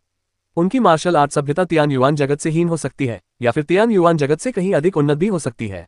ये सोचकर ये यून के मन में मिलीजुली भावनाएं उत्पन्न हुई। ब्रह्मांड विशाल था, किसी की भी कल्पना से परे। अकेले तियान युआन लोक की विभिन्न महान लोकों के बीच में नगण्य प्रतीत होता था, और इन सभी लोकों के ऊपर 12 दिव्य लोक थे जो कहीं अधिक तेजस्वी थे। वहीं सच्ची मार्शल आर्ट विरासत जीवन थी। 12 दिव्य लोकों का एक कोना भी तियान युआन लोक से कहीं अधिक भयावह था। ये यून, मुझे ऐसा लग रहा है जैसे मैं कुएं में फंसा मेढक हूं। इन सभी ग्रहों को देखकर ही लगता है कि ये सब कितने भव्य और शानदार हैं, खासकर वे विशाल ग्रह। इनका भ्रमण करना समय की बर्बादी नहीं होगी, लेकिन इतने सारे ग्रह हैं। इन जगहों की यात्रा में अपना पूरा जीवन व्यतीत करना भी सागर में एक बूंद के समान होगा। लिन शिंटोग ने धीरे से आह भरी। अंतरिक्षीय उथल पुथल में अगर उन्हें कोई भी दुनिया दिखाई देती तो वे उसमें प्रवेश कर सकते थे। इसके लिए उन्हें बस एक अंतरिक्षीय दरार खोलनी पड़ती। उस समय इवेंटाइड के संप्रभु ने शायद इन दुनियाओं को लॉन्चपैड के रूप में इस्तेमाल करने की योजना बनाई थी। 12 एम्पायरियन स्वर्गों की ओर उड़ान भरते समय वह इन दुनियाओं में अपनी ऊर्जा पुनः प्राप्त कर सकते थे। बेशक इसमें उन्हें बहुत लंबा समय लगता। ये यून ने कहा, शिंटोग, हमें हर दुनिया की यात्रा करने की जरूरत नहीं है। हमें बस सबसे शानदार दुनिया पर विजय प्राप्त करनी है। ये यून की आवाज में एक अवर्णनीय आत्मविश्वास भरा हुआ था, जिसे देखकर लिन शिंटोग थोड़ी हैरान रह गई। जीतना, ये यून की विजय की अवधारणा सबसे भव्य दुनिया पर विजय प्राप्त करना था, जिससे उन्हें 12 दिव्य स्वर्गों में विचरण करने की स्वतंत्रता मिल सके। लिन शिंटोग को पल भर में असीम उत्साह का अनुभव हुआ। आखिरकार एक योद्धा का जीवन भाग्य के विरुद्ध संघर्ष ही तो होता है। वह एक विशाल संसार में जाना चाहती थी, अपने भाग्य पर नियंत्रण पाना चाहती थी। ये यून और लिन शिंटोग ने रास्ते में साधना करते हुए स्थानिक अशांति के बीच आवागमन किया। स्थानिक उथल पुथल से गुजरना अपने आप में एक प्रकार का प्रशिक्षण था। स्थानिक उथल पुथल के प्रभाव को सहन करके वे अपने साधना स्तर को मजबूत कर सकते थे। जटिल स्थानिक उथल पुथल में से रास्ता खोजने से उन्हें नियम शास्त्रीय समझ में सुधार करने का अवसर मिला। और गॉड एडवेंट टॉवर में विश्राम करते समय ये यून और लिन शिंटोग ग्रेट एम्प्रेस हॉट सूत्र की युगल साधना में संलग्न होते थे। समय बीतने के साथ ये यून और लिन शिंटोग के विधि ज्ञान और साधना स्तर के संचय ने अंततः उन्हें महान महारानी हृदय सूत्र के दूसरे चरण में महारत हासिल करने की अनुमति दी, जिससे वे औपचारिक रूप से तीसरे चरण में पहुंच गए। यह एक गुणात्मक छलांग थी। तीसरे चरण में वे पुरुष और स्त्री के रूप में पूर्ण एकीकरण की शुरुआत कर सकते हैं, जो येन और यांग का सामंजस्य है। संचित 9 यांग आध्यात्मिक ऊर्जा और अत्यंत शुद्ध जेड मज्जा आध्यात्मिक ऊर्जा को पुनर्ता संयोजित करने के लिए ये यून और लिन शिंटोव के शरीर का एक होना आवश्यक था, जो कि वास्तविक युगल साधना भी थी। अंधेरे गॉड एडवेंट टॉवर में ये यून का मांसल शरीर और लिन शिंटोव का कोमल और सफेद शरीर एक दूसरे के सामने दबे हुए थे। उनके अंग इस तरह आपस में लिपटे हुए थे मानो आलिंगन में बंधे हों। उनके बीच की भावनाएं उस स्तर पर पहुंच गई थी जहां सब कुछ स्वाभाविक लग रहा था। लिन शिंटोव का शरीर पसीने से तरबतर था, उसके गीले बाल माथे से चिपके हुए थे। महान महारानी हृदय सूत्र का अभ्यास करते समय शुद्ध यांग ऊर्जा उसके शरीर में प्रवेश कर रही थी, जिससे उसके शुद्ध यिन शरीर में तीव्र गर्मी उत्पन्न हो रही थी। इस तीव्र गर्मी के कारण उसका सफेद सुगठित शरीर लाल हो गया था। संयुक्त साधना में संलग्न होने के दौरान ये यून और लिन शिंटोव की साधना का स्तर एक पर्वतीय जलप्रपात की तरह तेजी से बढ़ा। तियान युआन लोक से 12 स्वर्गों तक की यात्रा लंबी और अंतहीन प्रतीत हुई। कामुकता और शक्ति में वृद्धि के दोहरे आनंद में डूबे रहने के कारण वे इसे अनियंत्रित पा रहे थे। इतनी खुशी के आगे पवित्र लिन शिंटोव भी उदासीन नहीं रह सकी। उसके शरीर में उत्पन्न उत्तेजना का वर्णन करना असंभव था। समय धीरे धीरे बीतता गया। अंतरिक्ष की उथल पुथल में एक नीरस यात्रा ये यून और लिन शिंटोव के लिए आनंद और एक विचित्र उन्माद से भरी यात्रा थी। वे हाथ में हाथ डाले अंतरिक्ष में यात्रा करते हुए हजारों संसारों के अजूबों को निहार रहे थे और एक अमर दंपत्ति के जीवन का आनंद ले रहे थे। इसके साथ ही 5 साल बीत गए। ये यून और लिन शिंटोव की साधना का स्तर युआन ओपनिंग क्षेत्र के अंतिम चरण तक पहुंच गया था। उनकी शक्ति में अत्यधिक वृद्धि हुई थी, जिससे उनमें 12वें स्वर की यात्रा के लिए और भी अधिक आत्मविश्वास पैदा हुआ। हालांकि उन दोनों ने कभी यह उम्मीद नहीं की थी कि उनकी शक्तियों में अत्यधिक वृद्धि होने के बाद उन पर एक खतरा मंडराएगा। यह एक ब्लैक होल था जो अचानक प्रकट हुआ। अंतरिक्ष में छिपे हुए ब्लैक होल अत्यंत भयावह वस्तुएं थी, क्योंकि ये यून उन्हें पता लगाने में असमर्थ थी। जब ये यून ने महसूस किया कि उसका शरीर एक अदृश्य शक्ति द्वारा अंदर की ओर खींचा जा रहा है, जैसे कि उन्हें एक गहरी खाई में घसीटा जा रहा हो, और कैसे उसके द्वारा उत्सर्जित सुनहरी शुद्ध यांग युआन की हुई किरण अजीब तरह से गायब हो गई, तो वह ठंडे पसीने से तरबतर हो गया। अंतरिक्ष में अत्यधिक विकृतियों के कारण ब्लैक होल का निर्माण हुआ। ये प्रकाश को निगलकर विकृत कर सकते हैं, जिससे इन्हें नंगी आंखों से देखना असंभव हो जाता है। इनकी उपस्थिति का एहसास किए बिना इनके निकट जाना घोर खतरे का सामना करना था। अंतरिक्ष में अत्यधिक विकृतियों के कारण ब्लैक होल का निर्माण हुआ। ये प्रकाश को निगलकर विकृत कर सकते हैं, जिससे इन्हें नंगी आंखों से देखना असंभव हो जाता है। इनकी उपस्थिति का एहसास किए बिना इनके निकट जाना घोर खतरे का सामना करना था। अध्याय 770 स्पिरिट क्रूजर। जिनतोंग। ब्लैक होल का गुरुत्वाकर्षण बल इतना प्रबल था कि उसने उन्हें चुपचाप अपनी ओर खींच लिया। ये यून ने तुरंत लिन शिंटोव का हाथ पकड़ लिया। स्थानिक आयाम नियमों के बारे में लिन शिंटोव की समझ ही यून की तुलना में कमजोर थी, इसलिए उसके लिए ब्लैक होल के गुरुत्वाकर्षण खिंचाव का विरोध करना स्वाभाविक रूप से असंभव था। अब वे सचमुच हताश हो चुके थे। गॉड एडवेंट टॉवर के अंदर छिपना भी व्यर्थ था, क्योंकि वे गॉड एडवेंट टॉवर के साथ ही ब्लैक होल में समा जाते। ये यून, चलो फिर से पीछे हटने की कोशिश करते हैं। लिन शिंटोव चिंतित हो गई। इस समय वह केवल अपनी सारी युआनची को ये यून के शरीर में प्रवाहित कर सकती थी। अपनी शक्तियों को मिलाकर वे ये यून की स्थानिक आयाम नियमों की समझ का उपयोग करके ब्लैक होल के बंधन से मुक्त हो सकते थे। अपनी जान जोखिम में देखकर ये यून का दिमाग तेजी से सोचने लगा। वे मानो तेज धारा में तैर रहे थे और उनके पीछे एक झरना था। पानी का बहाव इतना तेज था कि वे चाहे जैसे भी तराएं, वे बस पीछे की ओर फिसलते जा रहे थे। अगर ऐसा ही चलता रहा तो भयानक होगा। ये यून ने अपनी मुठ्ठियां भींच लीं। लगभग आधे मिनट में वे पूरी तरह से ब्लैक होल की चपेट में आ जाएंगे और उनकी मृत्यु निश्चित हो जाएगी। लेकिन क्या होगा अगर उसने शून्य को फाड़ दिया? ये यून के दिमाग में अचानक एक विचार कौंधा। वे अभी भी स्थानिक आयामी उथल पुथल के बीच में थे, लेकिन यहाँ अंतरिक्ष को फाड़ा जा सकता था। हालांकि ब्लैक होल के आसपास अंतरिक्ष के गंभीर विरूपण के कारण ये यून यह अनुमान नहीं लगा सकता था कि अंतरिक्ष को फाड़ने पर क्या होगा। लेकिन इस समय उसके पास इनमें से किसी भी बात पर विचार करने का समय नहीं था। वह केवल अपनी किस्मत आजमा सकता था। शिंटोव, मुझे अपनी पूरी शक्ति दे दो, ये यून चिल्लाया। बिना किसी झिझक के लिन शिंटोव ने तुरंत महान महारानी हृदय सूत्र का संचार किया। उसकी सारी युआनची एक प्रचंड बाढ़ की तरह ये यून के शरीर में प्रवाहित हो गई। ये यून को लगा कि उसका डंटियन पल भर में फूल गया है, मानो वह फटने वाला हो। श्याओ, ये यून के शरीर के पीछे एक साथ गोल्डन क्रो और 9 नियोनेट की प्रेत छवि प्रकट हुई। उसी समय ये यून ने ब्लैक आर्मर डेमन गॉड और ड्रेको फर्स्ट ट्रू गोल्ड अवतार को भी आमंत्रित किया। अवतार, कठपुतली और लिन शिंटोव और ये यून की पूरी ताकत के संयोजन से ये यून ने गॉड एडवेंट टॉवर को बाहर फेंक दिया। दबाओ। गॉड एडवेंट टॉवर ने शून्य पर प्रहार किया। ये यून का सबसे शक्तिशाली हमला था। का ब्लैक होल के आसपास के क्षेत्र में ऊर्जा की मात्रा कहीं अधिक थी। यदि ये तियान युआन जगत होता तो ये यून के प्रहार से ये क्षेत्र ढह जाता, लेकिन अब इससे केवल छोटी छोटी दरारें पड़ी और वे तेजी से ठीक भी हो रही थीं। राक्षस देवता की कठपुतली। ये यून दहाड़ा। दानव देवता की कठपुतली, जिसने पिछले हमले में पहले ही काफी ऊर्जा खर्च कर दी थी, ने हाथ में भाला लिए शून्य पर उल्कापिंडों की तरह हमला किया। काचा। दरारें एक बार फिर फैल गईं, लेकिन पूरी तरह से नहीं खुली। ये यून की पुतलियां सिकुड़ गईं और उसी क्षण उसने अपनी जीभ की नोक को काटकर खून का एक घूंट थूक दिया और उसे जला दिया। इसे फिर से दबाओ। गॉड एडवेंट टॉवर के दूसरे हमले को ये यून द्वारा अपने रक्तसार को जलाकर प्राप्त की गई शक्ति से और भी बल मिला। समय बहुत कम था। उस थोड़े से समय में, चाहे वो ये यून हो, ड्रेको का पहला सच्चा स्वर्ण अवतार हो या दानव देवता की कठपुतली, उन्होंने ऐसी शक्ति का प्रयोग किया था जिसे उनका शरीर सहन नहीं कर सकता था। बूम। अंतरिक्ष अंततः पूरी तरह से बिखर गया। अनंत अंतरिक्षीय तूफान उमड़ पड़े और ये युन ने लिन शिंटोग का हाथ थामे रखा। अपनी पूरी ताकत लगाकर वे अंतरिक्षीय उथल पुथल में घुस गए। अंतरिक्षीय अशांति के पीछे क्या कारण था ये युन को नहीं पता था, लेकिन यह निश्चित रूप से ब्लैक होल में गिरने से बेहतर था। ये युन ने तूफान के प्रकोप को सहते हुए अपने दांत भींच लिए। उसे ऐसा लग रहा था मानो उसका शरीर टुकड़े टुकड़े हो जाएगा, जबकि वह अपने ड्रैको अवतार और दानव देवता की कठपुतली को थामे बैठा था। ड्रैको अवतार ये युन की इच्छा से संचालित होता था। यदि ये युन की चेतना मंद पड़ जाती तो वह स्वयं को आसानी से गतिमान नहीं कर पाता, इसलिए ड्रैको प्रथम सच्चे स्वर्ण अवतार भी स्वाभाविक रूप से बेकार हो जाता। दानव देवता की कठपुतली की बात करें तो उसका शरीर अत्यंत बलवान था। पहले हुए प्रहार के बावजूद वह अभी भी स्वतंत्र रूप से हिलडुल सकती थी, लेकिन ये युन दानव देवता की कठपुतली को अपने पास नहीं रख सकता था। दानव देव की कठपुतली को नियंत्रित करने वाली शक्ति वास्तव में दुष्ट ऊर्जा थी। अत्यंत कमजोर अवस्था में वह दुष्ट ऊर्जा को नियंत्रित नहीं कर सकता था। उसे दानव देव की कठपुतली को अपने दांत्यान में रखना था और दुष्ट ऊर्जा को बैंगनी क्रिस्टल में सील करना था, तभी यह सबसे सुरक्षित था। ये युन ने लिन शिंटोग के कोमल हाथ को बेताबी से पकड़ रखा था, क्योंकि उसे ऐसा लग रहा था जैसे वह तूफान में बहता हुआ एक पत्ता हो। तूफान की तीव्रता बढ़ती गई, जबकि ये उनकी ऊर्जा तेजी से कम होती गई। उसने अभी अभी अपने रक्त का एक बड़ा हिस्सा खर्च कर दिया था। रक्त और ऊर्जा दोनों में कमजोर होने के कारण उसके लिए इन भयानक शक्तियों का सामना करना बहुत मुश्किल था। जैसे जैसे उसकी चेतना धुंधली होती गई, ये युन ने अपनी जीभ काट ली, दर्द का सहारा लेकर खुद को जगाए रखा, लेकिन फिर भी वह ब्रह्मांड की शक्तियों से लड़ने में असमर्थ था। Dot dot dot dot dot dot कुछ समय बीतने के बाद, मानो किसी लंबे सपने के बाद, ये युन ने बड़ी मुश्किल से अपनी भारी पलकें खोली। उसे ऐसा लग रहा था मानो उसकी पलकें शीशे जितनी भारी हो, जिसकी वजह से उन्हें पूरी तरह खोलना उसके लिए बेहद मुश्किल हो रहा था। उसकी दृष्टि अभी भी धुंधली थी। उसे ऐसा लग रहा था मानो वह अभी भी शून्य में बह रहा हो और उसका शरीर भारहीन महसूस हो रहा था। बेहोशी की हालत में अचानक उसे कुछ सूझा। उसकी आंखें तुरंत चौड़ी हो गईं और वह ठंडे पसीने से तरबतर हो गया।